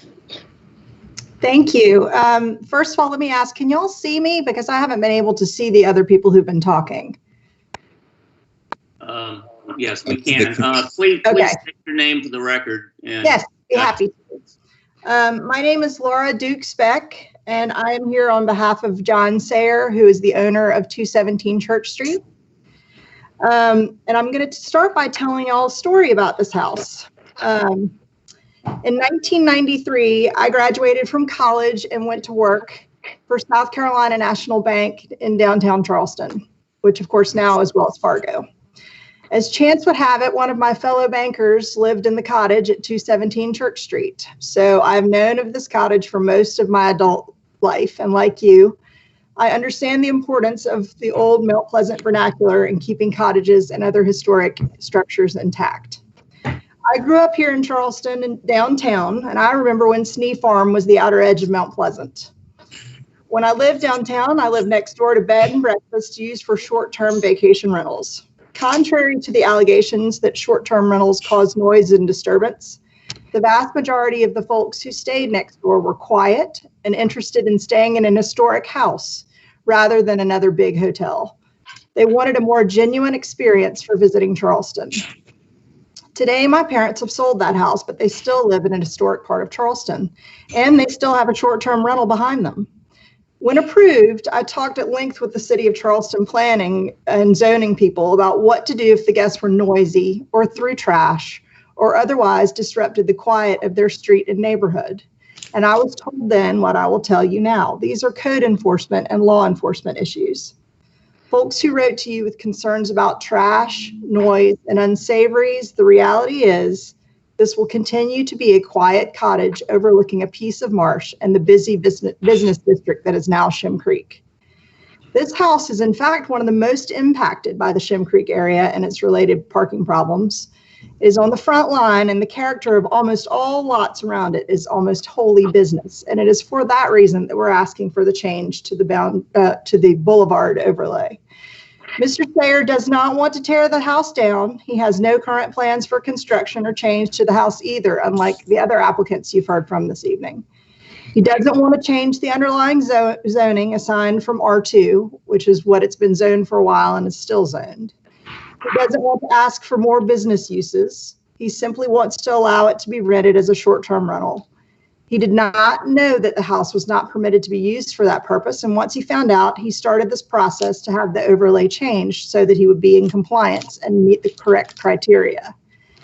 When I spoke with Austin earlier today, he said the whole point is for the town not to ding people when they find out they're doing something wrong, but to give them a chance to come into compliance, and that's what Mr. Sayer is trying to do.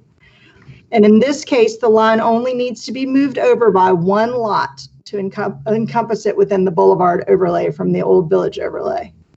Now let's talk a little bit more about the house at 217 Church. It was built in 1928. However, it is not shown on the map of historic buildings in Mount Pleasant that was attached to this agenda as a reference link. And as Austin stated, the town had the chance in 2010 and did not designate it as historic, only 10 years ago. The interior no longer has any of the quaint touches like beadboard that we associated with cottages. Most of the siding has been replaced over time, and the roof has been replaced. Mr. Sayer was also not aware when I asked him earlier today that it is on the historic register, although that action may have predated his ownership. He has owned it for about 20 years with his ex-wife, and he received it in their divorce, which is actually a correction to the record. He did not inherit this property. He got it as a result of his divorce. It has 773 square feet of finished space. The house is not in the middle of the old village neighborhood. In fact, the boulevard overlay covers properties next door and across the street. This house looks at a child care center from its driveway. It does have a marsh view, which then turns into a parking lot, and then Red's Ice House. Half a block away is a vet with animal daycare on site. It's also a stone's throw from the new parking deck. Driving the other direction past the intersection of Live Oak is the church, which takes up over an entire block. This house sits nearly 2 blocks from the neighborhood portion of Church Street, where some of the email correspondence is from. Again, Mr. Sayer is trying to do the right thing by maintaining the cottage and getting some economic benefit from it by using it as a short-term rental. It is for sale, that is true, but that is really his backup plan at this time. He would prefer to keep it and rent it as a short-term rental. I spoke with Michelle at length at various times over this application process because we were slowed down by COVID, as many, many people in Charleston are. And she really felt like it would make sense to move it to the Boulevard overlay. So I was taken aback when I got the staff recommendation yesterday by email and was able to access it. So I certainly want to make sure I'm answering any questions you may have. And again, he truly wants to keep this as a cottage. He just would like to be able to make some money off of it as a short-term rental. Tell me what questions you have, please.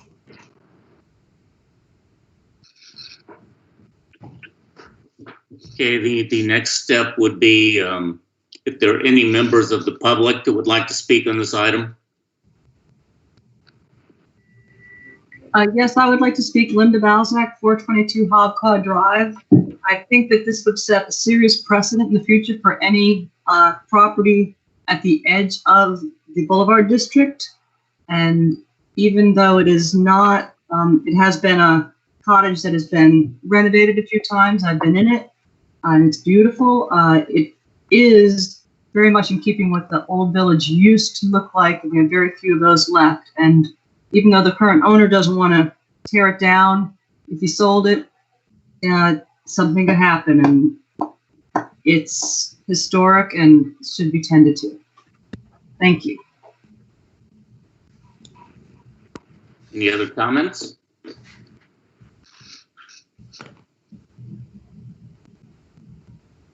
Lena, do we have any phone calls? We do.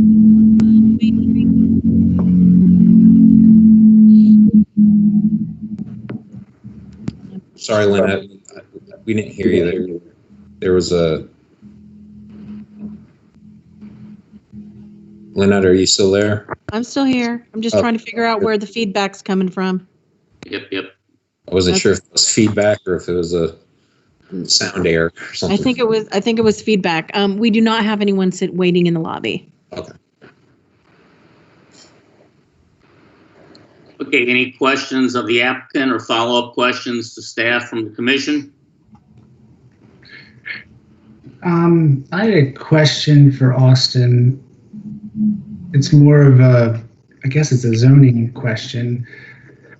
But has the town ever considered exceptions to the short-term rental prohibition in the old village? Because like Sullivan's Island, like they have a provision where like if you're going to agree to keep and restore a historic house under a certain amount of square footage, then you can use it as a short-term rental. And the point of that is so that they can preserve some history.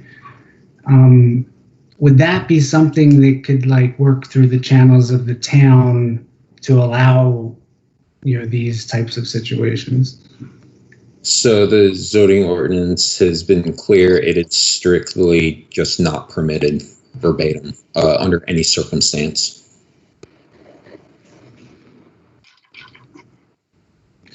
So, I mean, I feel like that's kind of working against properties like this. And I hesitate to take them out of the historic district for, because of Linda's concerns. But honestly, like this property probably functions best as a short-term rental. So I'm a little bit, at a loss here.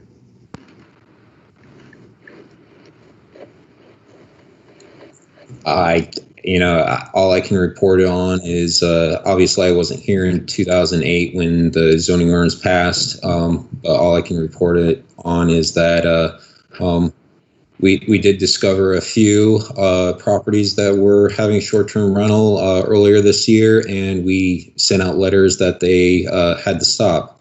This is one that has decided that, hey, we want to see if we can try to maintain it. The others did stop. And they do have that right to see if they want to, maintain it. So this is the request. If y'all would give me a chance to address what Ms. Balzac said about the slippery slope, the Historic Commission does have. Yes, are you there? Yes. So this right now is for questions from the board. Okay. You will have an opportunity for a rebuttal period after they're done. Right. Very good. Any other comments from staff or board members?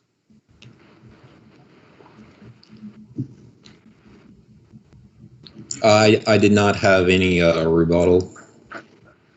Sorry. But it sounded like Ms. Beck did have a rebuttal comment. Just briefly, two things. So the Historic Commission in your charging documents say that you're in charge of both shrinking and enlarging historic districts. So while there are certainly comments about the potential of a slippery slope, this cottage is caught in between a rock and a hard place, literally, as y'all were just talking about. It makes sense for it to be an STR with the business uses that are around it. And since it does sit right there on the border of the Boulevard overlay, I don't believe there are that many other properties that would meet a similar situation based on my driving around and looking at the maps in preparation for this meeting. The other thing that I wanted to bring up was the current R2 zoning. And while it doesn't necessarily, being in the historic overlay does keep it from being torn down, it doesn't necessarily, my understanding is there's the potential that this could possibly become an accessory dwelling unit, potentially, with another structure built on the lot. And that's not what Mr. Sayer wants. And I think if he ends up having to sell for some reason, if this plan doesn't work, you could potentially see that with future applicants or future owners. So, you know, it is zoned R2, and I don't think that down zoning it to R1 was on play for us. It was truly just looking at, or upzoning it to more intense business use. It was truly just looking at a change in the overlay.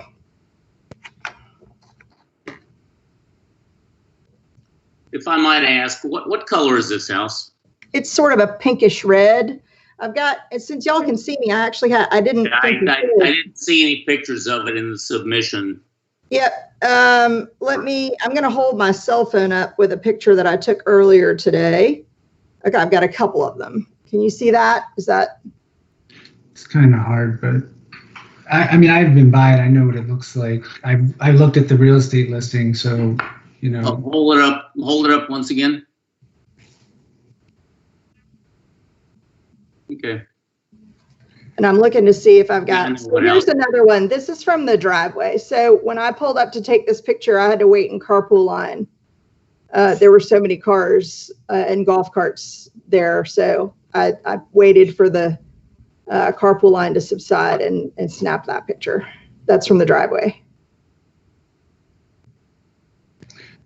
Austin, are there any? It's a cool place. I mean, like I said, I went in it in '93, right after Hugo, or 4 years after Hugo. But it's a cool place for people to be able to stay and come visit Mount Pleasant, you know, without having to stay in a hotel. Austin, I have a question. Can something be designated historic and be outside of the district and then have to have a little bit of scrutiny about, you know, maintaining the history of the property? Would that be like an avenue to, you know, try to? If you recall, in March, we went over that text amendment that would allow for historic properties to be designated historic that were not in a historic district. So that could be an avenue. I believe that's had first reading by town council, not second reading as of right now. But that would take instituting that to be a historic property even after this. You know, so conceivably, yes. So like if it was historic but not in the district, they wouldn't have to abide by the no STR, but they would have to abide by something that is yet to be determined? Correct. So they would still have to abide by design appropriateness through the commission, demolition and everything like that if they were historic but outside the overlay.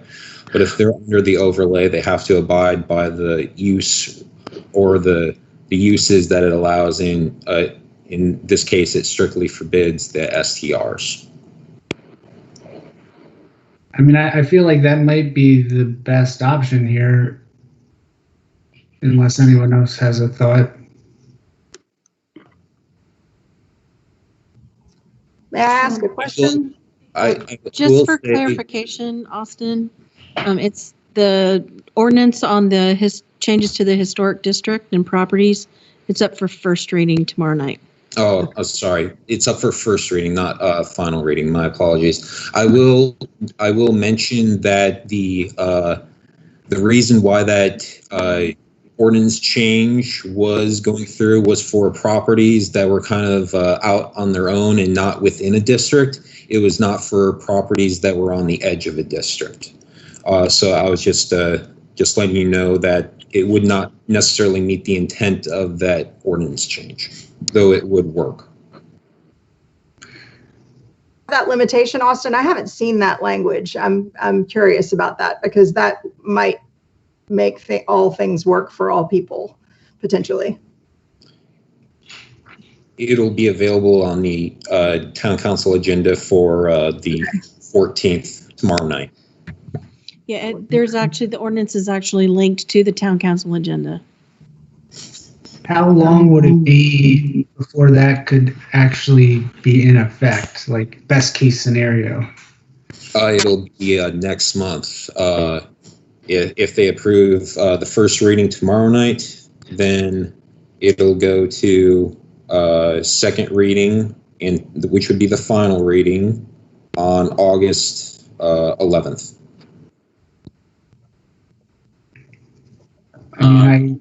Should we defer a decision on this until such time as that's occurred?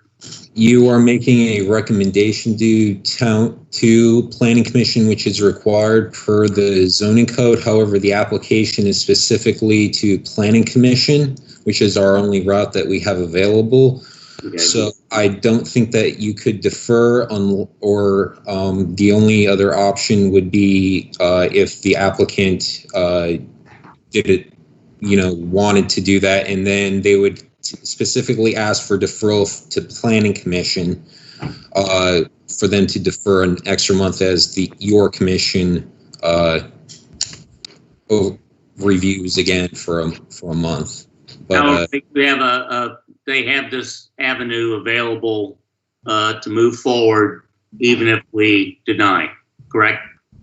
Well, the problem without denying, though, is they can't come back for a certain amount of time. That would not pertain in this case. Your recommendation does not hold a, I believe it would be a year. That's only beholden to Planning Commission in that case. So if Planning Commission if Town Council denied it at first reading, they would have to wait a year unless they received a waiver. If you recommend denial tonight, they could potentially just, come back conceivably. But again, you're just make a recommendation to Planning Commission and Town Council. They'll take it under consideration, and they could at the, reference, if the applicant wanted to bring up the ordinance change to Planning Commission or Town Council in the preceding meetings, could take that notion into account, or your motion for whatever recommendation you make for tonight could take that into account, that we would otherwise recommend blah if ordinance saying otherwise would to effect. You could put that in your recommendation. Austin, just for clarification, that's a public hearing item on the July 22nd Planning Commission meeting. Is that correct? Yes. So it would be so the historic district the historic district would be making a recommendation to Planning Commission on whether they would approve or deny the request to remove the property. Correct? Yes. That is a requirement in the Old Village, in the Historic District Preservation Commission regulations, that they have to give a recommendation. Right. And so what would happen is the Planning Commission would then hear the request at their meeting on July 22nd, taking the commission's recommendation into consideration. And then they would be making a recommendation to town council on whether to approve or deny the request as well. That then goes to planning committee and then goes to town council for a potential first reading. So you do have some time there while they're going to be considering the request at tomorrow night's meeting for first reading. There is some time that's going to be automatically built in there as far as if there were any deferrals needed for that other ordinance to go into effect. Okay. Any other comments from staff or applicant at this point? Let's close the public portion of the meeting, go to board deliberation. What do you think, guys? I mean, I'm kind of I think the best outcome would be, if they could be historic outside the district, do their STR, but be beholden to some historic standards. And it sounds like the way to get there, the only action we have to get to that solution would be to deny tonight and wait and see what happens. But yeah, I kind of agree with you.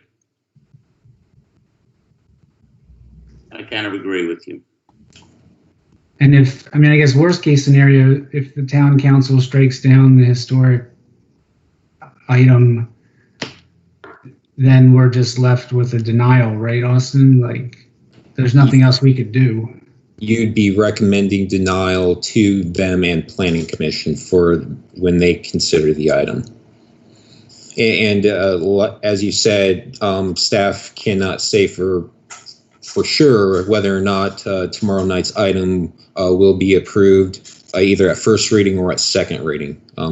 There's often been a change of hearts at second reading and have led to denials at second reading. So I just got to make that clear that we can't say for certain that it will be passed. Yeah, I mean, it feels like a long shot. I don't know if that's the right, way to feel or not, but it would be nice if it passed. Yeah, I just don't feel comfortable setting a precedent at this point on this particular item.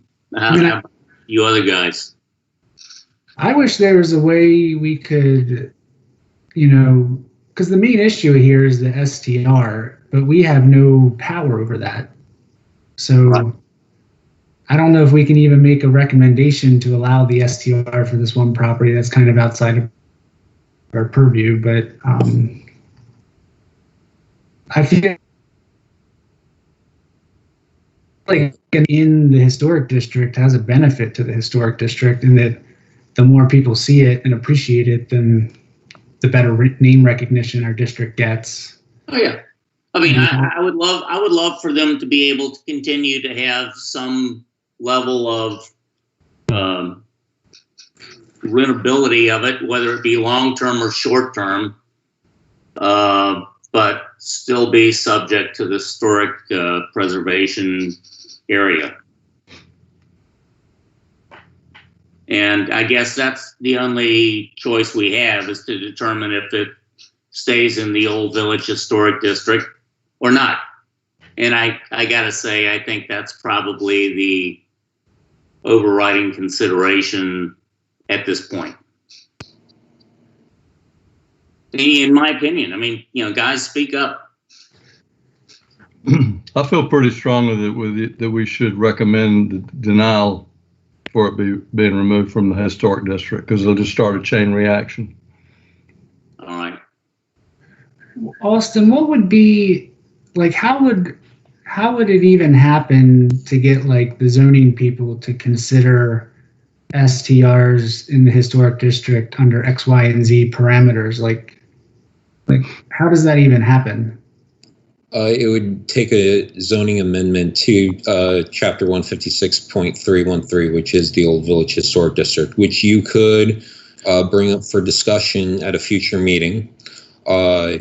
Just note that it would have to be, we would have to discuss it first And there may be a couple of meetings where, or a few meetings where before you get the language correct, which you would like to recommend to Planning Commission, and then subsequently on the Town Council. So you might be looking at like a 4 to 6 month process before, and that's pending Town Council approval.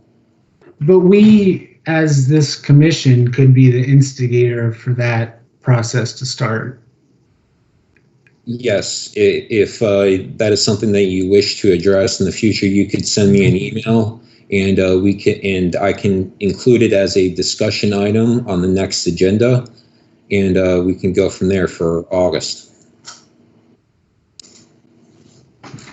But yeah, I mean, that might be something else to consider. But yeah, I think tonight, I guess I feel like denial is the right thing to decide at this current moment. Corey, would you like to make a motion to that effect? Sure. Do you have the language, Austin? I do have a suggested motion. If you'd like to include any other language, of course you can, or you can take out any language or use something completely on your own. But this is just the suggested motion. So You just say deny it. Yeah, I motion that this commission recommend denial to the Planning Commission and Town Council for removal of 217 Church Street, for it's against the provisions of the town's comprehensive plan and the properties within the historic registered place, and we don't want to set a precedent to removing properties at this time. I second the motion. Maybe we have a roll call. Maybe we have a roll call.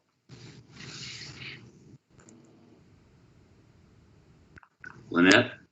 I'm here. Sorry, I was typing. All right. Trying to get a vote here. Where'd it go? There it is. Mr. Crossland. Yes. Mr. Barber. Yes. Mr. Hackenberg. Yes. Mr. Gallagly. We're saying yes to a denial, is that correct? Correct. That's correct. Yes to a no? Okay, yes to a no. I agree. All in favor, motion passes. All righty, moving on to 104 Mary Street. Staff report, please. Actually, we're at 304 Bank Street, sir. Oh, that's right. We chose not to consent that one. Okay, 304 Bank Street. That's right. I had that down as consent. All right.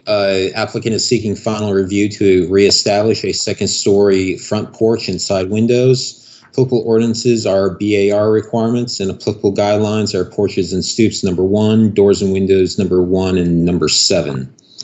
This historic home was originally built in 1900 and had a second-story front porch. It is believed that second-story front porch was removed in about 1960. That was pretty common back in the 60s and 70s to remove second-story porches. All windows on the right side were also removed at some time as well. There is a photograph of the second-story porch as existed before it was removed. The porch percentage remains under 10%, but they are increasing it with the reestablishment of the porch. Shutters are also proposed to be added, though not shown in the photograph. It is possible that they existed on the home at one time. Proposed shutters are operable and appear to be of an appropriate design and well within the design guidelines. Window placement appears to be appropriate for the side for where windows would have been originally, right next to the chimney. So staff recommends approval for the project, for it meets the design guidelines and restores an important historic element to the historic home. Here we have the two elevations in question. Reestablishment of the windows around the porch. This was a later on addition in the rear, I would note. You can tell about the chimneys. And then the reestablishment of this front porch, and you can see what it looks like today without that second-story porch. So here we go into further details of the porch detailing. And then a couple, the applicant provided a couple 3Ds. That includes it. And here in the lower left, you can see the original second-story porch, and then some items of the neighboring homes, the style of shutters, and the exterior lighting that they're going to. And that completes the staff report. If the applicant is available, you can start your applicant presentation. Hi, this is Linda Balzac, and David McCall did the drawings, and he did a beautiful job, and we discussed this job together with the Grahams, and I think that everything he has done is very appropriate and totally changes the whole look of that house. Just a great improvement. And if you have any questions for me, I'm here. Okay, do we have any public comment regarding this item? Speak now or forever hold your peace. Hello, this is Ashley Graham. I'm the owner of the house. I just would like to thank Linda, and I appreciate the commission's considering our proposed changes to the house. We look forward to restoring that second front porch and the shutters and the 2 additional windows, and we think it will make the home beautiful, even more beautiful than it is now. Thank you. Okay, do we have any questions of the applicant or follow-up questions to staff? Assuming there are no other members of the public that wish to comment, which I guess we need to wait a minute. We currently do not have anyone sitting in the lobby. Excellent. Okay, any questions of the applicant or follow-up questions to staff from the commission? I just had one question about the porch design and, the existing or the original picture versus the new design. And I guess I was curious from Austin, they're obviously not replacing it as it was. Is that, something that we should be concerned about? I would say that at least for the pillars, the reason why it probably came down was because of the original design. Because the pillars are so thin, they were probably just straight wood, and they rotted away pretty quickly. And that was probably why they got removed. And there was really a lot of second-story porches got removed in this era. Mainly due to the cost of trying to reestablish them. Because you try to add this second story element and your costs go, 3 times as much. And of course, the village was not there wasn't as much money in the village back then, especially in the 60s. So that's probably why the reason why they went to the 1 story. I'm actually surprised that they even kept the upper portion when they did that. Probably just because it was a portion of the roof or something like that. Now, in terms of the banisters, you could discuss with the applicant going back to the more roundish banisters as opposed to more the straight-on banisters, if that's what you were also inferring. Well, it looked like they were replacing everything anyway. Like, it didn't look like they were trying to save existing columns. I think they said new columns. So I guess I was just questioning why not try to make it look a little more like it used to. Maybe not exactly, but the rounded approach versus the square approach. But that's the only comment I have. I would answer for that. If I'm still allowed to speak, Linda? Yes. Yeah, there's a reason for that. I drove around the village, and this look is very Victorian. And so I drove around and looked at all the double piazzas and checked it out. And the ones that have the turned posts have a lot of detailing on their gables as well. So that there's 2 specific Victorians in the neighborhood. One's on Church and one's on Bennett. And then there's about 5 more that actually are a little more simple in their detailings, and that is the nature of the gable of the original structure, so that if there's no Victorian detailing, they should just simplify the porch. And there's 5 examples, and I have them, and they are on 415 Benning, 118 Pitt, 439 Church, and 110 Bennett. So, and that's it. I guess just to summarize that, you're just saying that that old picture doesn't really match the house. Like, it's not consistent with the architectural design of the house. Okay. It could be possible. I think somebody probably at one time just got it. Yeah. It could be possible that the banisters were changed out. We definitely know that the second-story porch was there, but it's definitely possible that the banisters were switched out even before that picture, as those typically, you need to repair those every 20 to 30 years, especially back then, if not sooner. How close is it going to be on the porch requirement? It looks like it's got a lot of porch.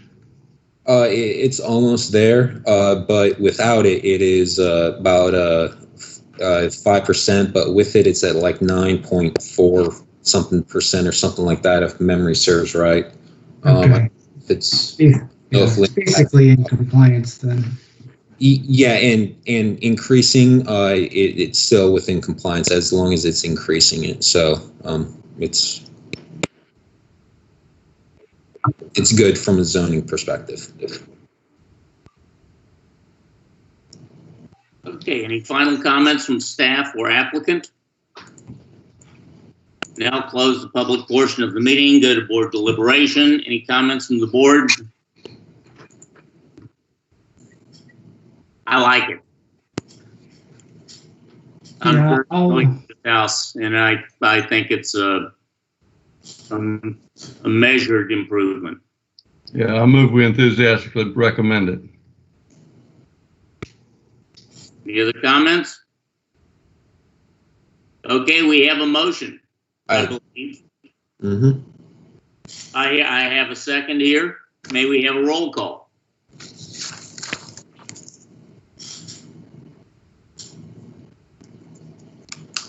Hello. Just takes her a couple. She just needs to get the motion down before she has the roll call, just to make sure that we have everything in the minutes exactly.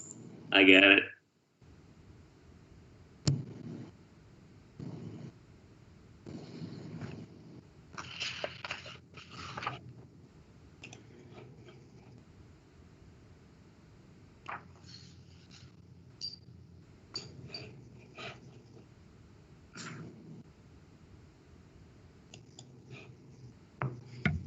Mr. Gallagher, was that you that made the motion? Yes. Thank you. I'm sorry. And Mr. Crossland, you seconded? Yeah. Thank you. All right. And on the vote, we have Mr. Gallagher? Yes. Mr. Hackenberg? Yes. Mr. Barber? Approved. Mr. Crossland? Yes. Motion unanimously passed. Woo! All right. 104 Mary Street. All right. Applicant is seeking a final review for the new shed.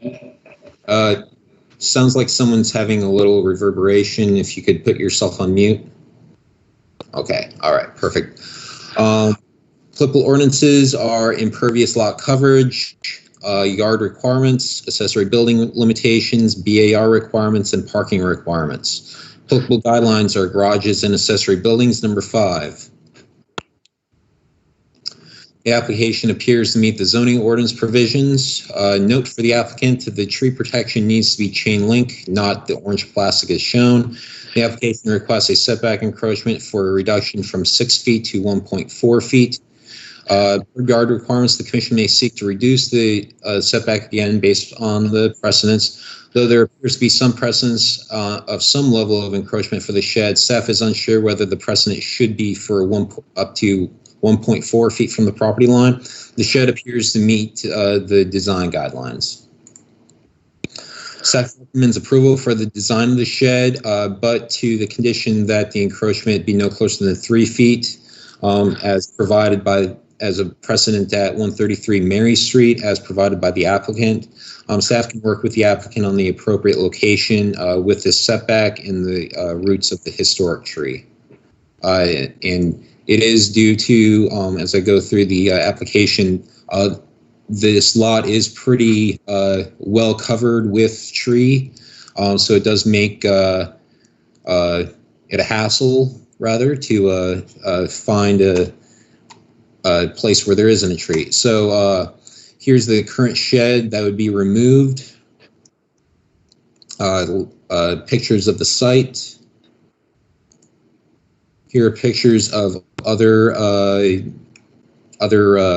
accessory structures in the general vicinity. Note, and again, it appeared at in their location at 133 Mary Street to have a 3-foot. So that's what.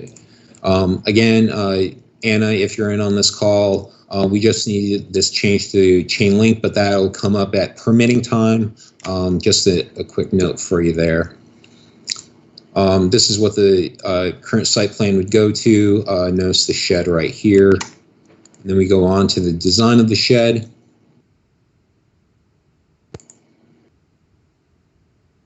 And that concludes the staff report, if Anna is available. Okay.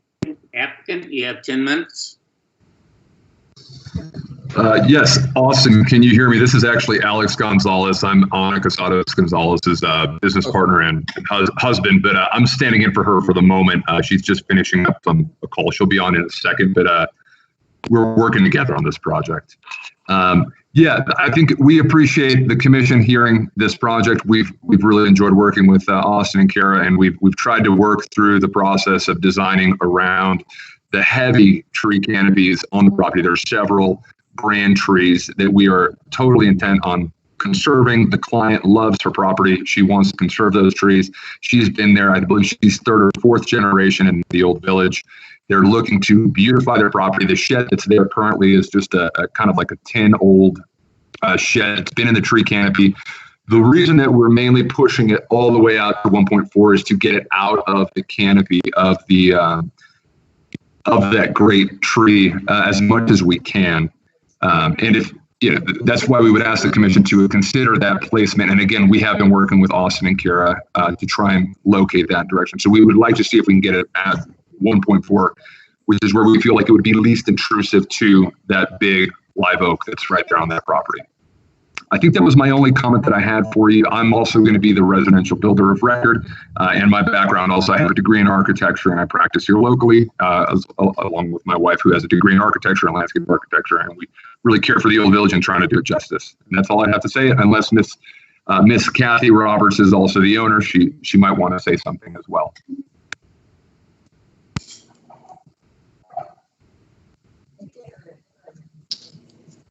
It's not. I believe Mr. Crossland. Okay, is there No. Is there not another member of the public who would like to speak on this item? I would mention that you received a few pieces of correspondence just before, if anyone is calling in or whatnot. Do we have any phone calls, Lynette?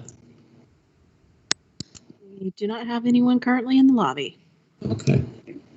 Any questions of the applicant or follow-up questions to staff from the commission? I have one. As Eddie Barnett reviewed this submission, the tree guy from Mount Pleasant? He's helped Kara Campbell, who is the site review through this process. They are fine with it, its current location, as proposed with the 1.4 feet, due to the nature of the foundation that they're going to use. Okay, so Eddie is on board. I guess I have one question. On the site plan, it looks like there's other places outside of the tree roots. I'm just curious why they want it where they want it. Like towards the house, if you slid it along the property line, you'd get away from that canopy a little bit. I'd be happy to respond to that. Yes, Mr. Barber. The main reason is that the tenant also has a very established and classic garden, and this really is almost. I mean, there's the lot is tremendously covered with trees, and they had some considerations that when they put in that garage back a few years ago. But really, coming into that, there's like a historic looking fence that we're going to put around the garden, and there's quite a bit of established garden around that area. That's why it's been placed sort of in the least disturbing area possible. Okay.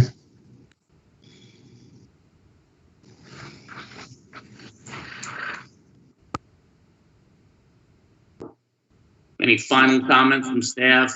Any final comments from applicant? We did have someone sitting in the lobby, but they have dropped off, so I'm not sure if they're going to come back in.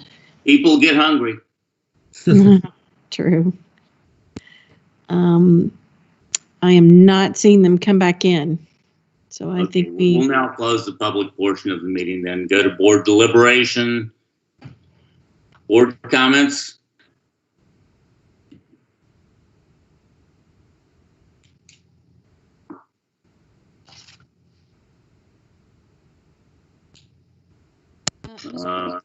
Any comments from the board? Mr. Crossland? Yes. Sorry, I was muted. So I know that I know that we closed public comment just a minute ago, but the person that was in the lobby is now back in the lobby. That's fine. Let's reopen it then. Perfect.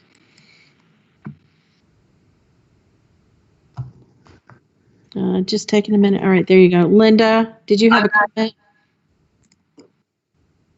Go ahead, Linda. Yeah, I'm here back. It was just dropped. I'm good. I didn't have a comment. I'm just trying to get back on. Oh, okay. Thank you. Wasn't sure if you had a comment or not. No problem. All right, Mr. Crossland. Okay, take it away. I guess my only comments to the other board members are that I more or less agree with staff to provide, some setback. 1.4 seems pretty tight to allow, and I don't know what you guys think. No, you're right. It's pretty tight, but I mean the tree encroachment issue is. That's why I was asking if it had the approval of the tree people, because it sounds like they're trying to. A pretty significant encroachment as it is. It sounds like they're trying to float it on top of the roots, though. So, if Eddie's okay with that type of concept, it probably wouldn't matter where it is. Well, it's on a concrete slab, correct? It'll actually be a helical pillar design. Am I saying that correct, Mr. Gonzalez? Yeah, so we had explored the helical pile design. I believe that the intent of the applicant, and Miss Kathy Roberts expressed this, they would prefer to have the slab because of the access. Again, they're looking to store something like a lawnmower up there, so they'd rather not have it on the piers. That would be a last resort. They are preferring that it be, we had submitted originally with a concrete slab, and then we had talked about helical pile would be a backup option, which we would have to explore, obviously, if that was the only possible way. And we brought that up to Kara and Austin when they were there, and we know that they were working with Eddie as well on that. So we've done both. We can do both. We'd prefer to do the slab, and that's why we're also pushing it out there. And I'd also like to make a note that it's just one corner of the shed that would be 1.4 feet to the property line. The other one, if we can pull back that site plan, Austin, would show where the other corner is actually more like 5 feet away. I'd have to look at the plan again. Right, and I assume that's because you want to preserve the linearity of the other structures. Yes, so exactly. So one of the corners is within the setbacks, would be behind the 6 feet, and then the other one would move into 1.4. That would be the closest corner. So really, it would be kind of it would be kind of like a 3 foot setback, but we've pivoted the building to be parallel with the garage and the existing house, which we think is more appropriate for the setting. How are you getting a lawnmower in there? Is the garage going to be in the way? What was that? I'm sorry. There's an 8-foot clearing between the buildings. Okay. Are we talking like a riding lawnmower or just a push lawnmower? I'd have to defer to the client. I'm not sure what lawnmower they have. Oh, they should be here if they had if they want to apply. Yeah, so there's actually 12 feet from the front of the building that we're proposing to the garage, but 8 feet from the canopy to the canopy. Was a appendage to the garage ever considered? What was that? I'm sorry. I'm just curious about the design evolution. Like, did you guys ever just consider, an appendage on the side of the garage that's already there?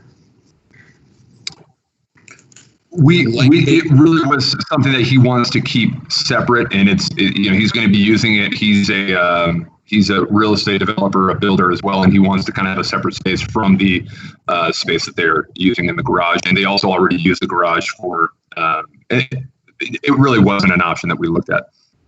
I would have to mention from staff that we do have this is an ADU over a garage, if memory serves correct. And we do have a limit on the footprint for those. It's at 750 square feet, and this is a pretty large garage for a footprint. So I believe that they are kind of nipping at the heel, not to say that they're right at it, but it wouldn't take much to go over that 750. Got it. Thank you, Austin. Austin, could you explain to us the interactions you had with Eddie Barnett and the owners regarding the base of the shed?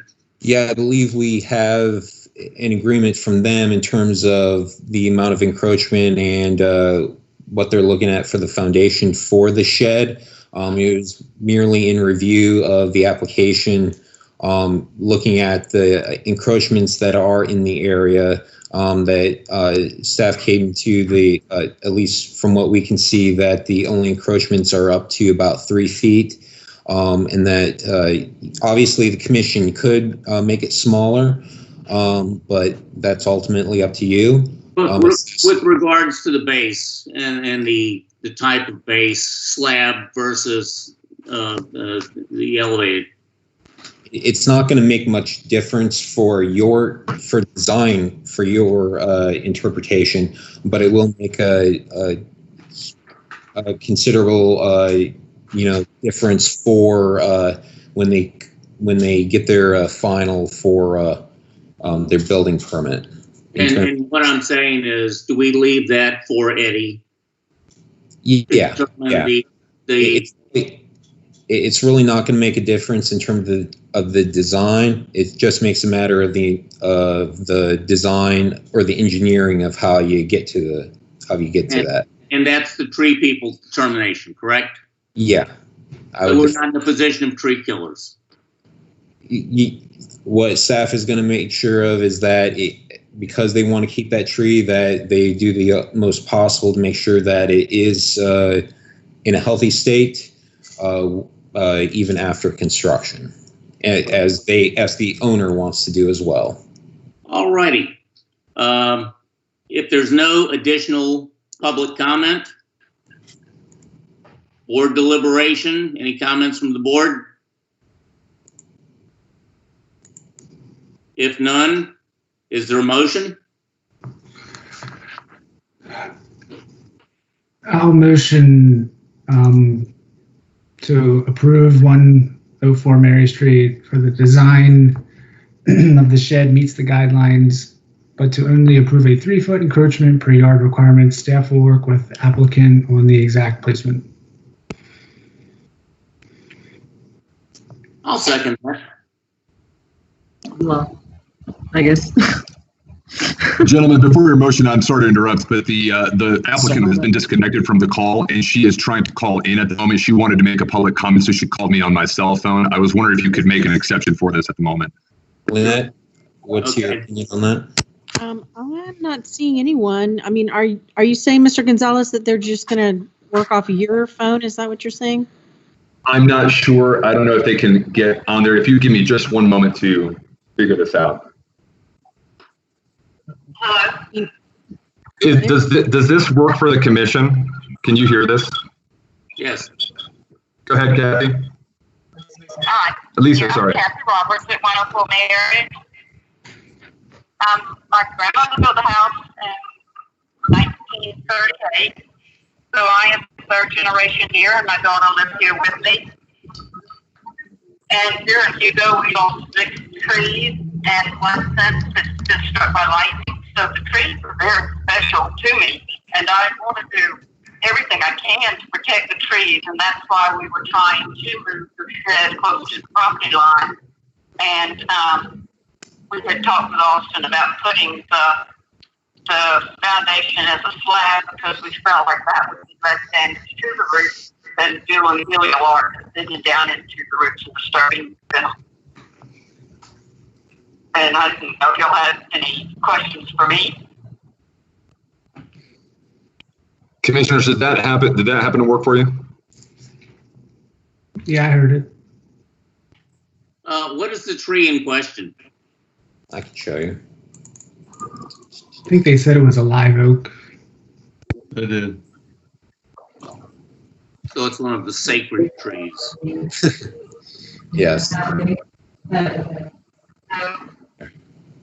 again, I encourage you to look that we're just, one of the corners is 1.4. The middle is actually further behind the 3, and then the final furthest corner closest to the garage is actually completely within the setback. So it's based on the, if we would turn it all within the setback, it would put more of that shed into that tree canopy.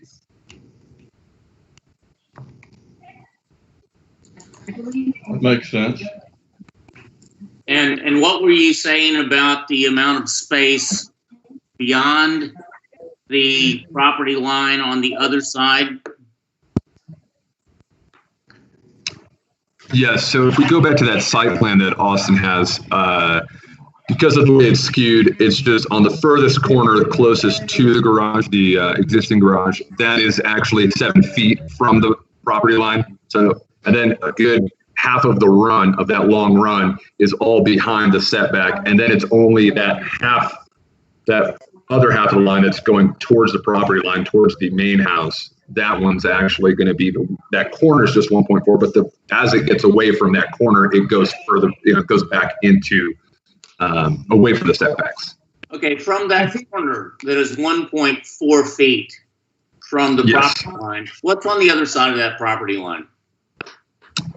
Basically open land to the next door neighbor. Quite a bit, because they have a very large lot. I think it's a triple lot, if I'm not mistaken, or a double lot. It's at least a double lot. Has there been any commentary from the neighbor? There has, and Miss Kathy Roberts went and spoke to all the neighbors. She's quite a figure in the neighborhood. She's cousins with a few of the people in the neighborhood as well, and she has generally received favorable response. We have not had any negative response. I don't believe that Town of Mount Pleasant received any negative response or comment. We have blessings from all the neighborhoods, is the way Miss Kathy Roberts put it. And we discussed that in the process with Austin and Kara on a couple of occasions. And I think Austin could probably speak to that as well. How about that specific neighbor on that side?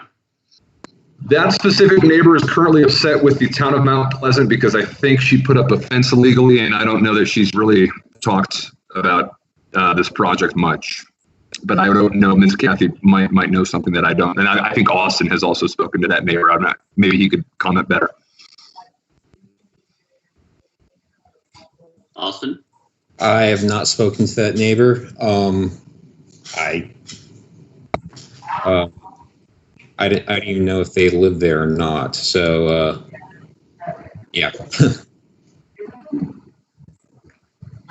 Okay, so I think Corey made a motion. I heard a second. I don't know who made it, but it's been seconded. Yes, that's correct. Mr. Barber made the motion for approval as the shed meets the guidelines for a 3-foot encroachment with staff working with the applicant on the exact placement. It was seconded by Mr. Crossland. All right, let's have a roll call. Mr. Barber? Yes. Mr. Hackenberg? Yes. Mr. Galagi? Sorry. Yes. Gallagher, that's okay. Gallagher, I'm sorry. Yes. I butchered it this time. I apologize. Mr. Crossland? Yes. Okay. Perfect. Motion unanimously passed. All right, we have 3 more and we need a 3-minute break. All right. Perfect. Yes.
Where are we Do we here? have Mr. Hackenberg here?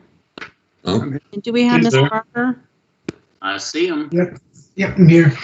Okay, Perfect. All right, go ahead. 25 Pitt Street. Staff, please. All right, applicant is seeking final review for new construction and new pool. Applicable ordinances are impervious lot coverage, BAR requirements, and parking requirements. Local guidelines are foundations number 3, number 8, roofs number 7 and 11. New construction number 1 and 2, sidewalks, driveways, and streets number 8, site features number 1, decks and pools number 4. I won't go into the lengthy history of this, but just note that you have seen this preliminary and demolition has been reviewed. Under preliminary, there were several comments to remove the flat roofs. They appear to have been removed. Elevations to show grading. Grading is now shown.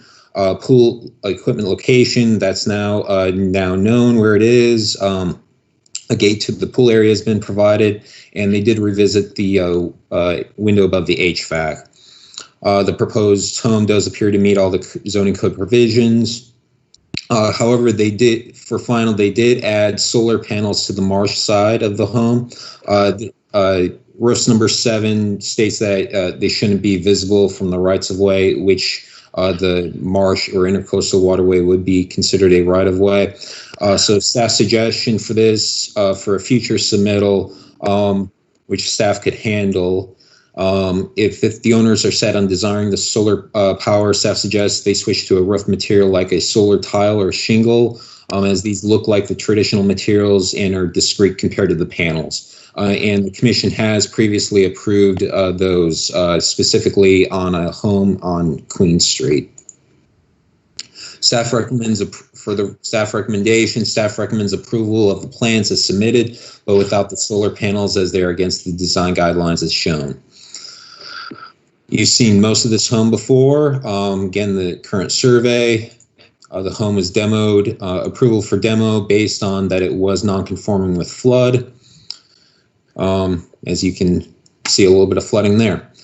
Going to the street views, then to many of the neighborhood views, then going on to the foundation plan, then, or actually, sorry, that was what they considered the ground floor. I guess this would be the foundation plan, excuse me. Or this is, whichever one. Foundation plan, first floor, to the second floor, and then to the roof plan, and you can see where the solar panels are here. And then we go to the 3D renderings, then to the elevations,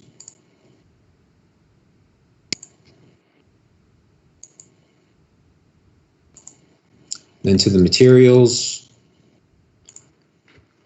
and then to the wall sections and foundational elements.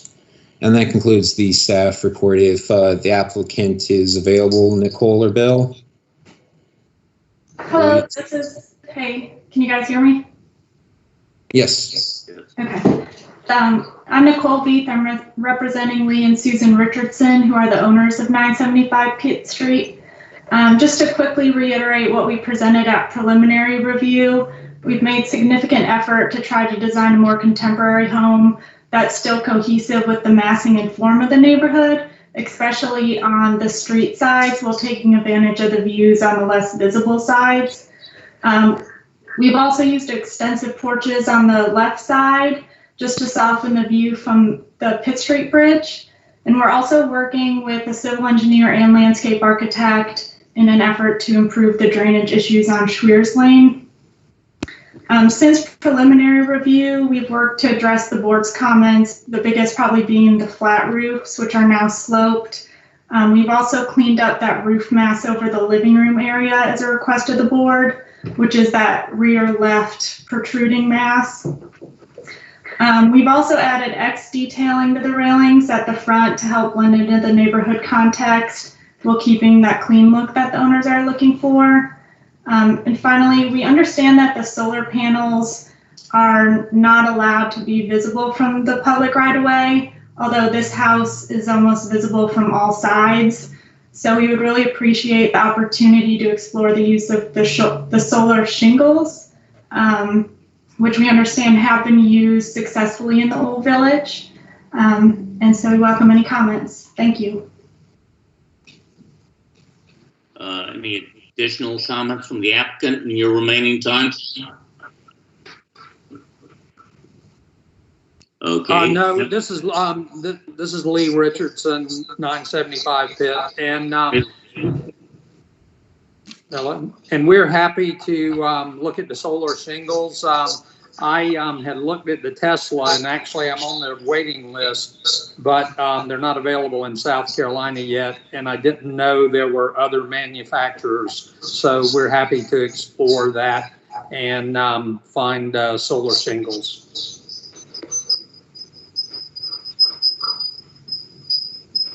Okay, any members of the public that would like to speak on this item?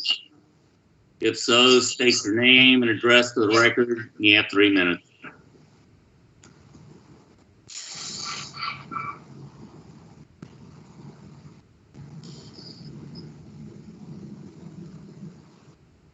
Do we have anybody waiting?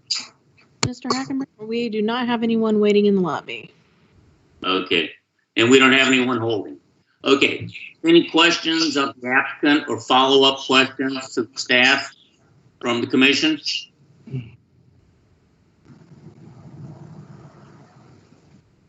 That's us, guys. Well, I guess, Austin, the solar shingles, is there anything about them that we need to know or consider? Just that they definitely look, of course, there's probably different qualities, as you could imagine with anything, but the ones I've seen they look basically like, or whether you're talking about the slate or the shingle, they look like the non-solar type. You can't tell that they're solar, and that's the major benefit of them, at least from a reasonable amount of distance that you would typically have from a ground to the roof where a person would be standing. You can't really tell the difference between that and a normal shingle or a tile. So that's the major benefit. They just don't look like a traditional panel type aspect. And that's why when it came time for that one on Queen Street, that's why the commission approved it there. Do they have to do like the whole roof a certain way to make it look right?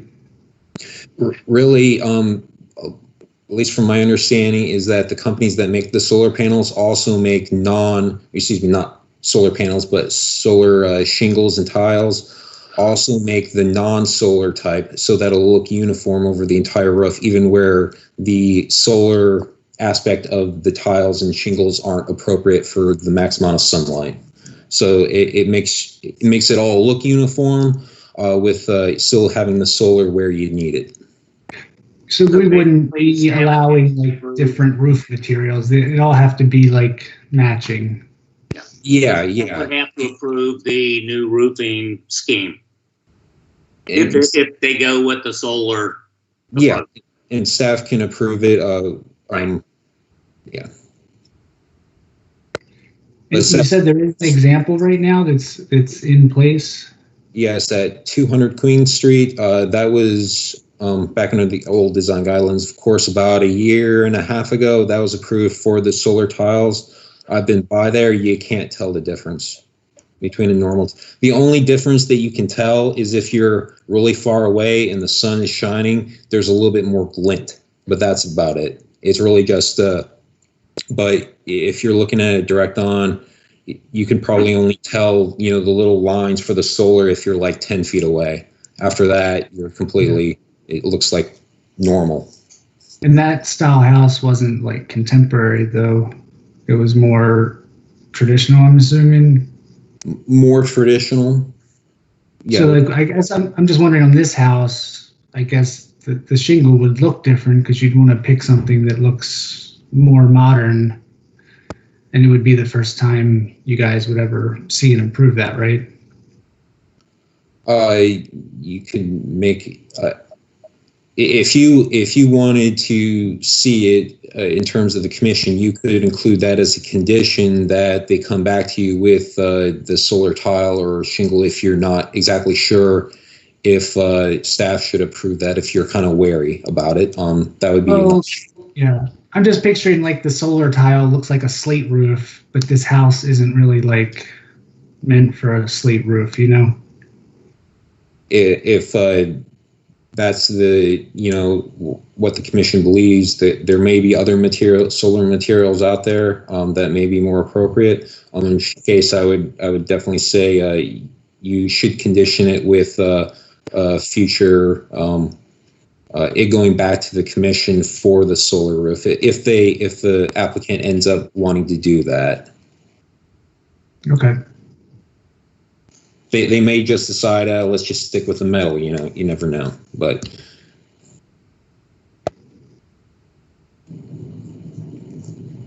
any additional comments from staff or applicant?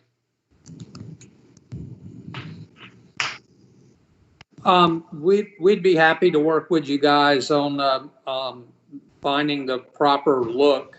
I think there's several out there, and I'm just getting into it on the various looks and what you can do. But we're open to that. This is we think it looks a lot better than solar panels, and we just want something that looks good and helps give us a little bit of energy conservation. Gotcha, Lee. Okay. we're now going to close the public portion of the meeting, go to board deliberation. If there are no other public comments, guys, what do you think? Board comments? I think it looks really good. Yeah, I think the overall design is fine. I think we should just see the solar tile. And then I guess my only other comment to the applicant is like, there might be other ways to spend your money that will increase your energy efficiency, you know, like a better envelope, you know. So you might just want to consider that before you dive into trying to pick out some possibly new product that I know I'm not supposed to be talking right now, but I've hired ABS to help with the envelope design, and they're considered the experts in the area in that aspect of the building. So I'm actually hiring an envelope consultant. Perfect. All right, let's have a motion somewhere. Somebody speak up. So I do have a recommended motion that the solar panels are not, that it's approved without the solar panels. But if you felt it necessary that the solar aspect, if the roof material was to change, you could include that as a further condition of the motion. And that way it would come back to the commission instead of just going through staff.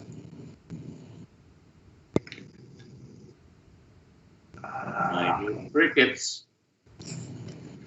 I mean, I'll motion to approve 975 Pitt Street, except for the solar panels, as they do not meet the design guidelines, and condition that on seeing the solar tile selected for the roof.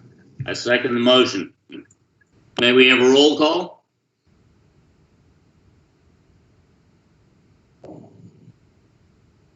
Maybe.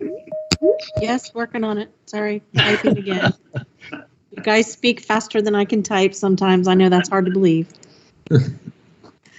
All right.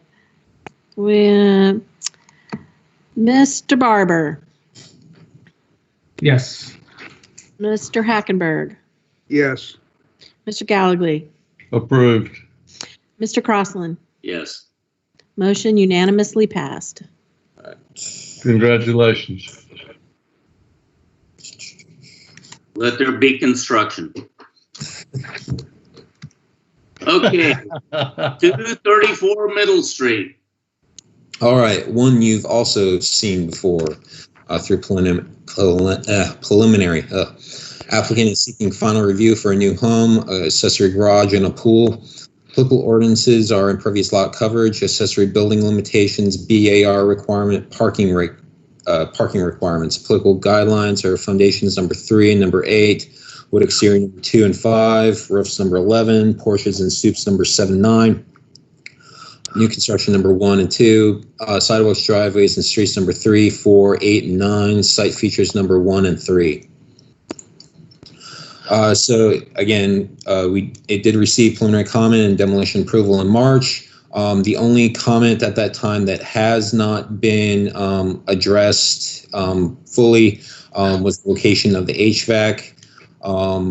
The applicant still wishes for that HVAC to remain visible from the front with screening, I may add, with screening.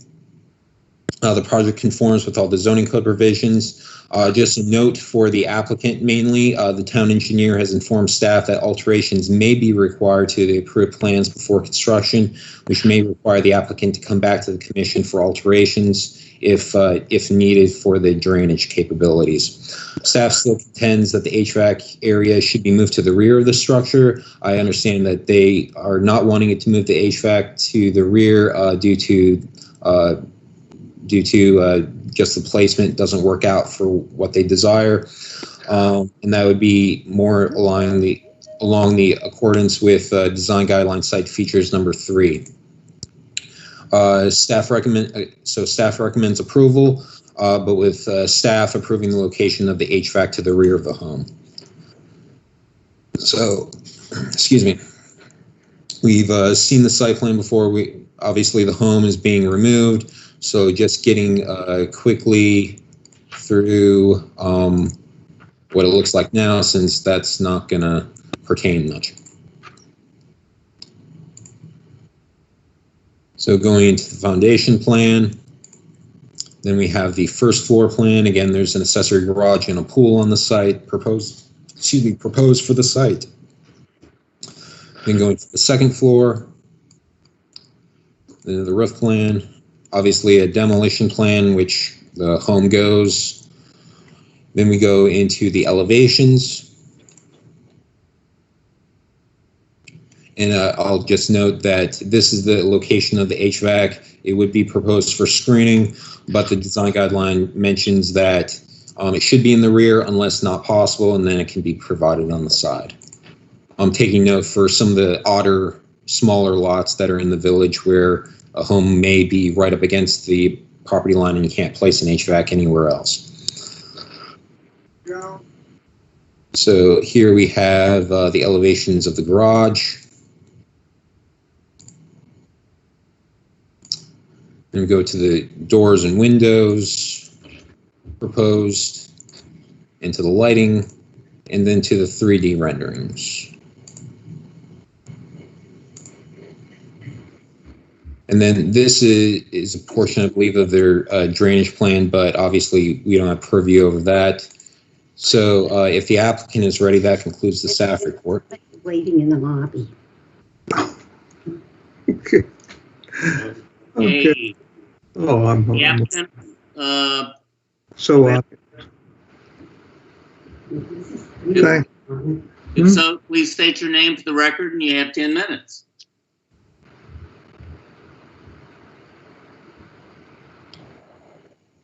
Craig, are you available? Mr. Crossland, there's a couple people in the lobby. I'm going to bring them in. They may be the applicant. Hold on.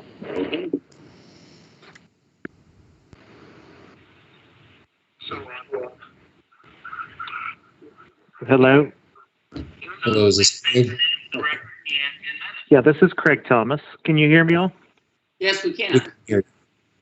Okay, great. Well, I just want to thank everyone for the opportunity to present our project and for staff's comments. And I do want to comment on staff's comments on the air conditioning unit. That air conditioning unit, we've had to push the house all the way back to the back end of the lot because of the very large grand tree that sits in the middle of the lot. I think it's a 54-inch diameter tree. With that and a buffer zone, the tree protection zone, that's required that house to be all the way back unless you wanted to get a variance for encroaching on that tree.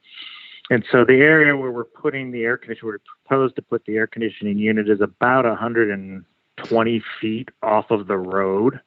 And since it's a bit of a sunken lot, it won't even be seen from the street. It'll be screened with fence as well as landscaping. So it won't be visible from the front of the street nor the side of the lot.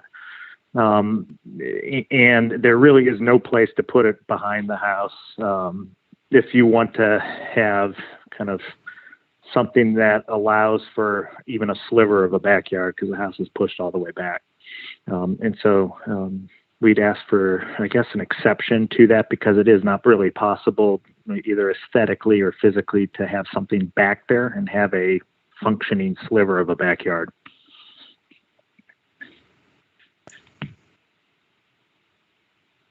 Any additional comments from the applicant?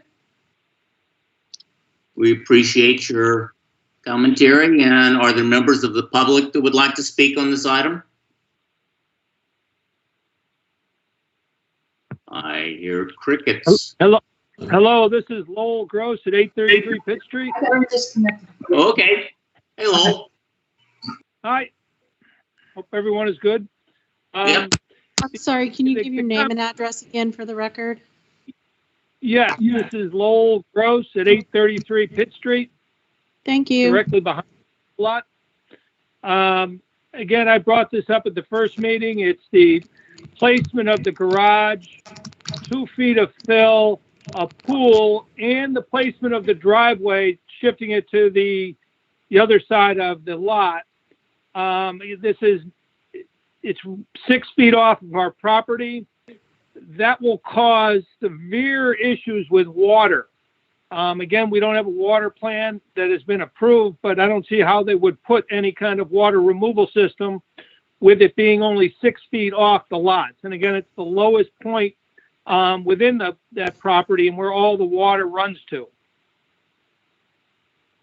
That's all. Staff, would you care to comment on that? Yeah, just as we were dealing with last week, and I any don't believe drainage, that's within our purview, is it? no, it is not. Any drainage is handled by the town engineer and his staff specifically.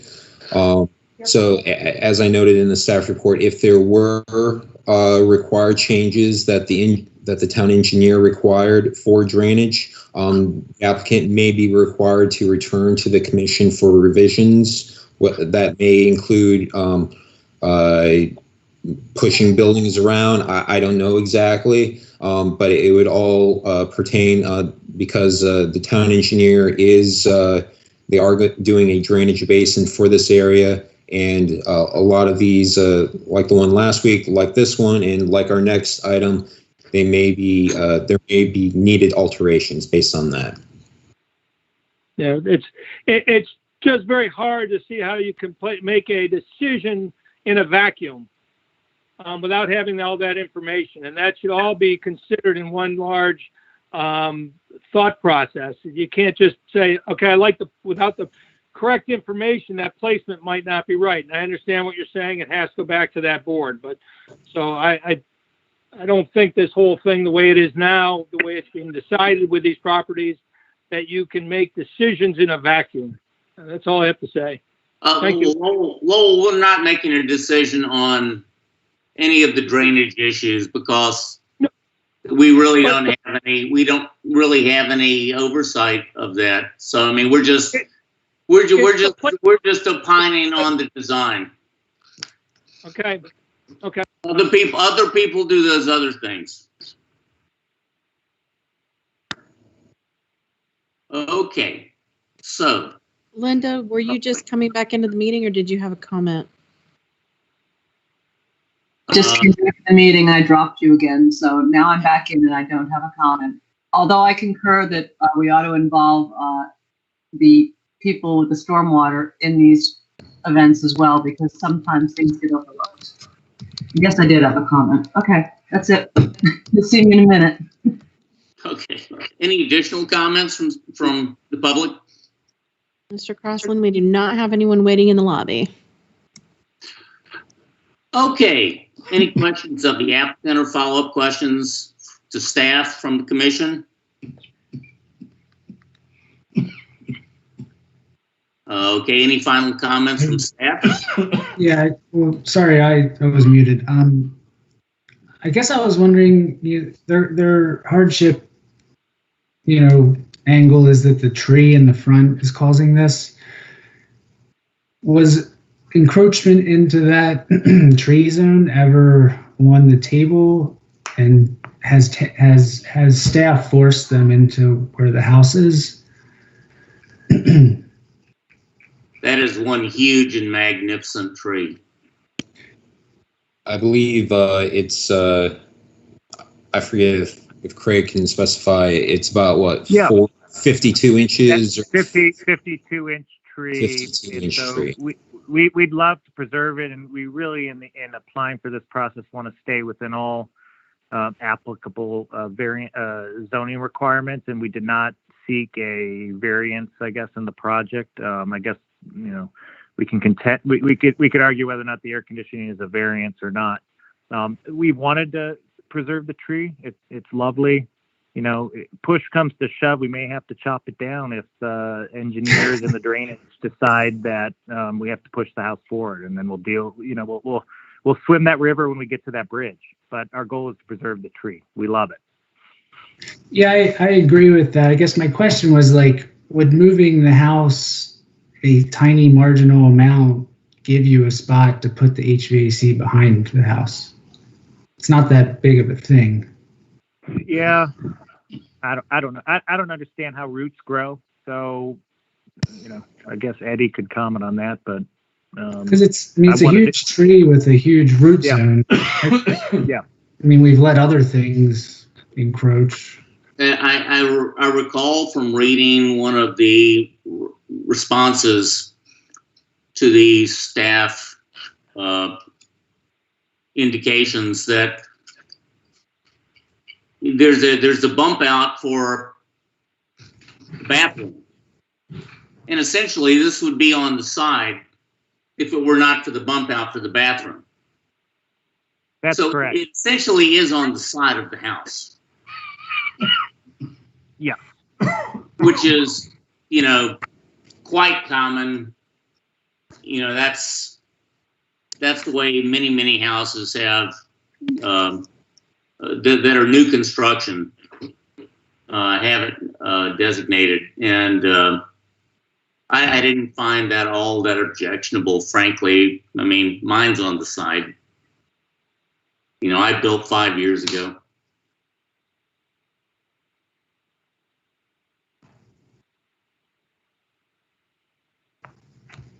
We're crickets again. Okay, so let's move ahead. Now we will close a portion of the meeting, go to board deliberation. Is there any additional deliberation from the board?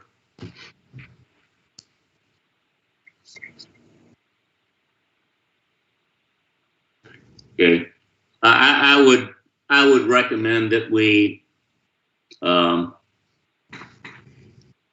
grant the COA as requested. Is there a second? Second.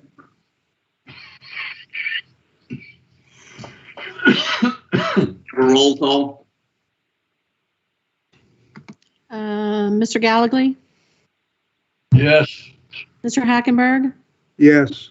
Mr. Barber? Yes. Mr. Crossland? Yes. Motion passed unanimously. I think this is gonna be a great house. Thank you, everyone. I just hope you can work at that whole drainage thing. That's the big deal. We'll airlift it out. All right.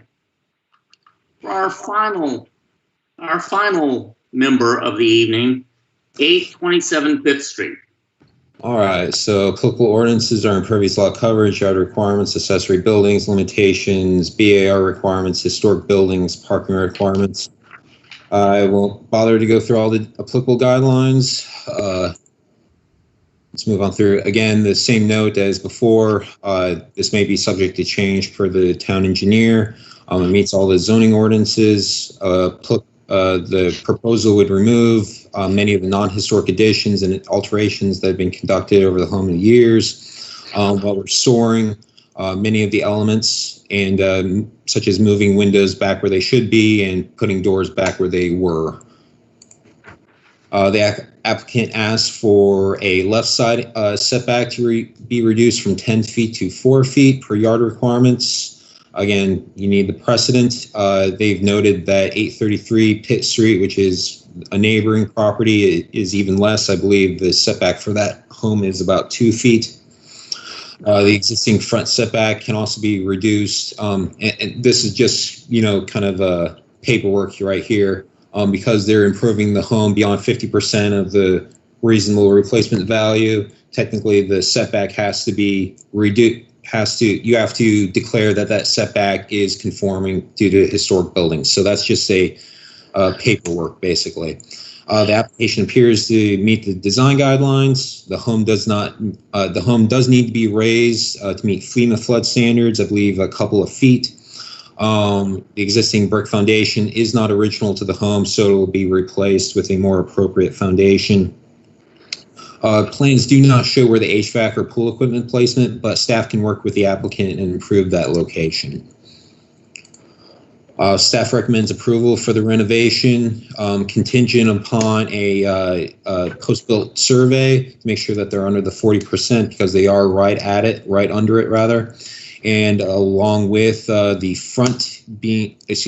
with mechanical equipment being approved by staff, along with the front setback being declared conforming with the historic buildings and the side setback for yard requirements. as the precedent has been shown to be. Here are pictures of the site and the neighboring structures.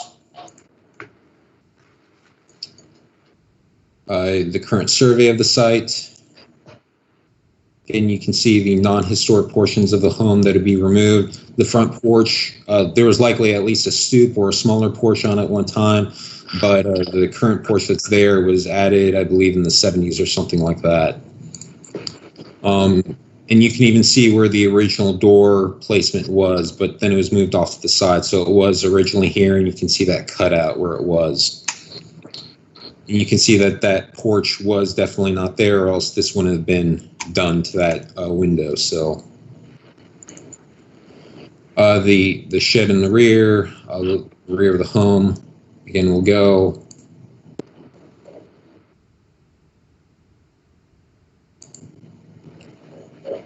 They're going to retain many of the original windows. Some of the windows had been switched out over time.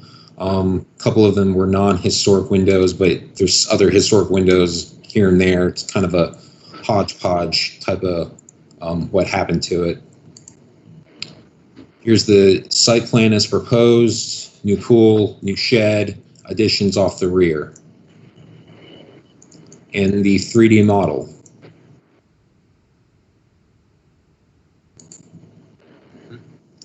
And the elevations for the shed, their proposed fencing and front light, and then again the site plan with the roof plan, and then the floor plan. Staff did work with them to make sure that it abided by the additions guideline, that it being no taller or slightly less than tall than the historic structure. And that concludes the staff report. If Linda and Mr. Grouse are ready for the staff, or ready for the applicant presentation. Okay, I'm ready. I'm here. Linda Balzac, 422 Opera Drive, architect for the owner, Lowell Gross. And I met with Austin a couple of times just to figure out this puzzle of a building, to figure out what was original and what wasn't. And I knew that we did not want to impose on the existing original one-story structure, make anything look too big, and that's why we're asking for the setbacks on the left side, which is actually abutting the entryway to the rear lot, flag lot.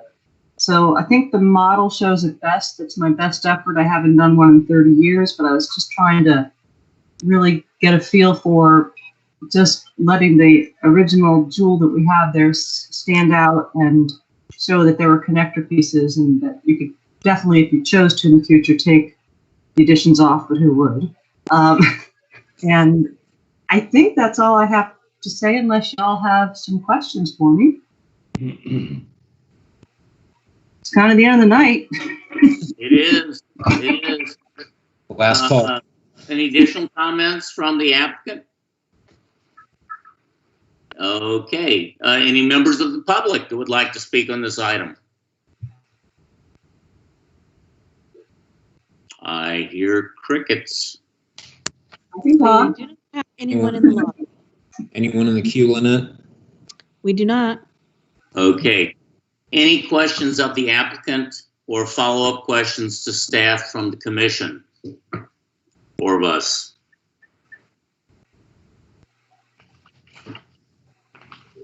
Was the whole addition just the same wood siding? Yes, everything's to match existing. And actually, even the bump outs? Yes. And Austin, has this already been through the preliminary review? No, this went straight to final. Oh, okay.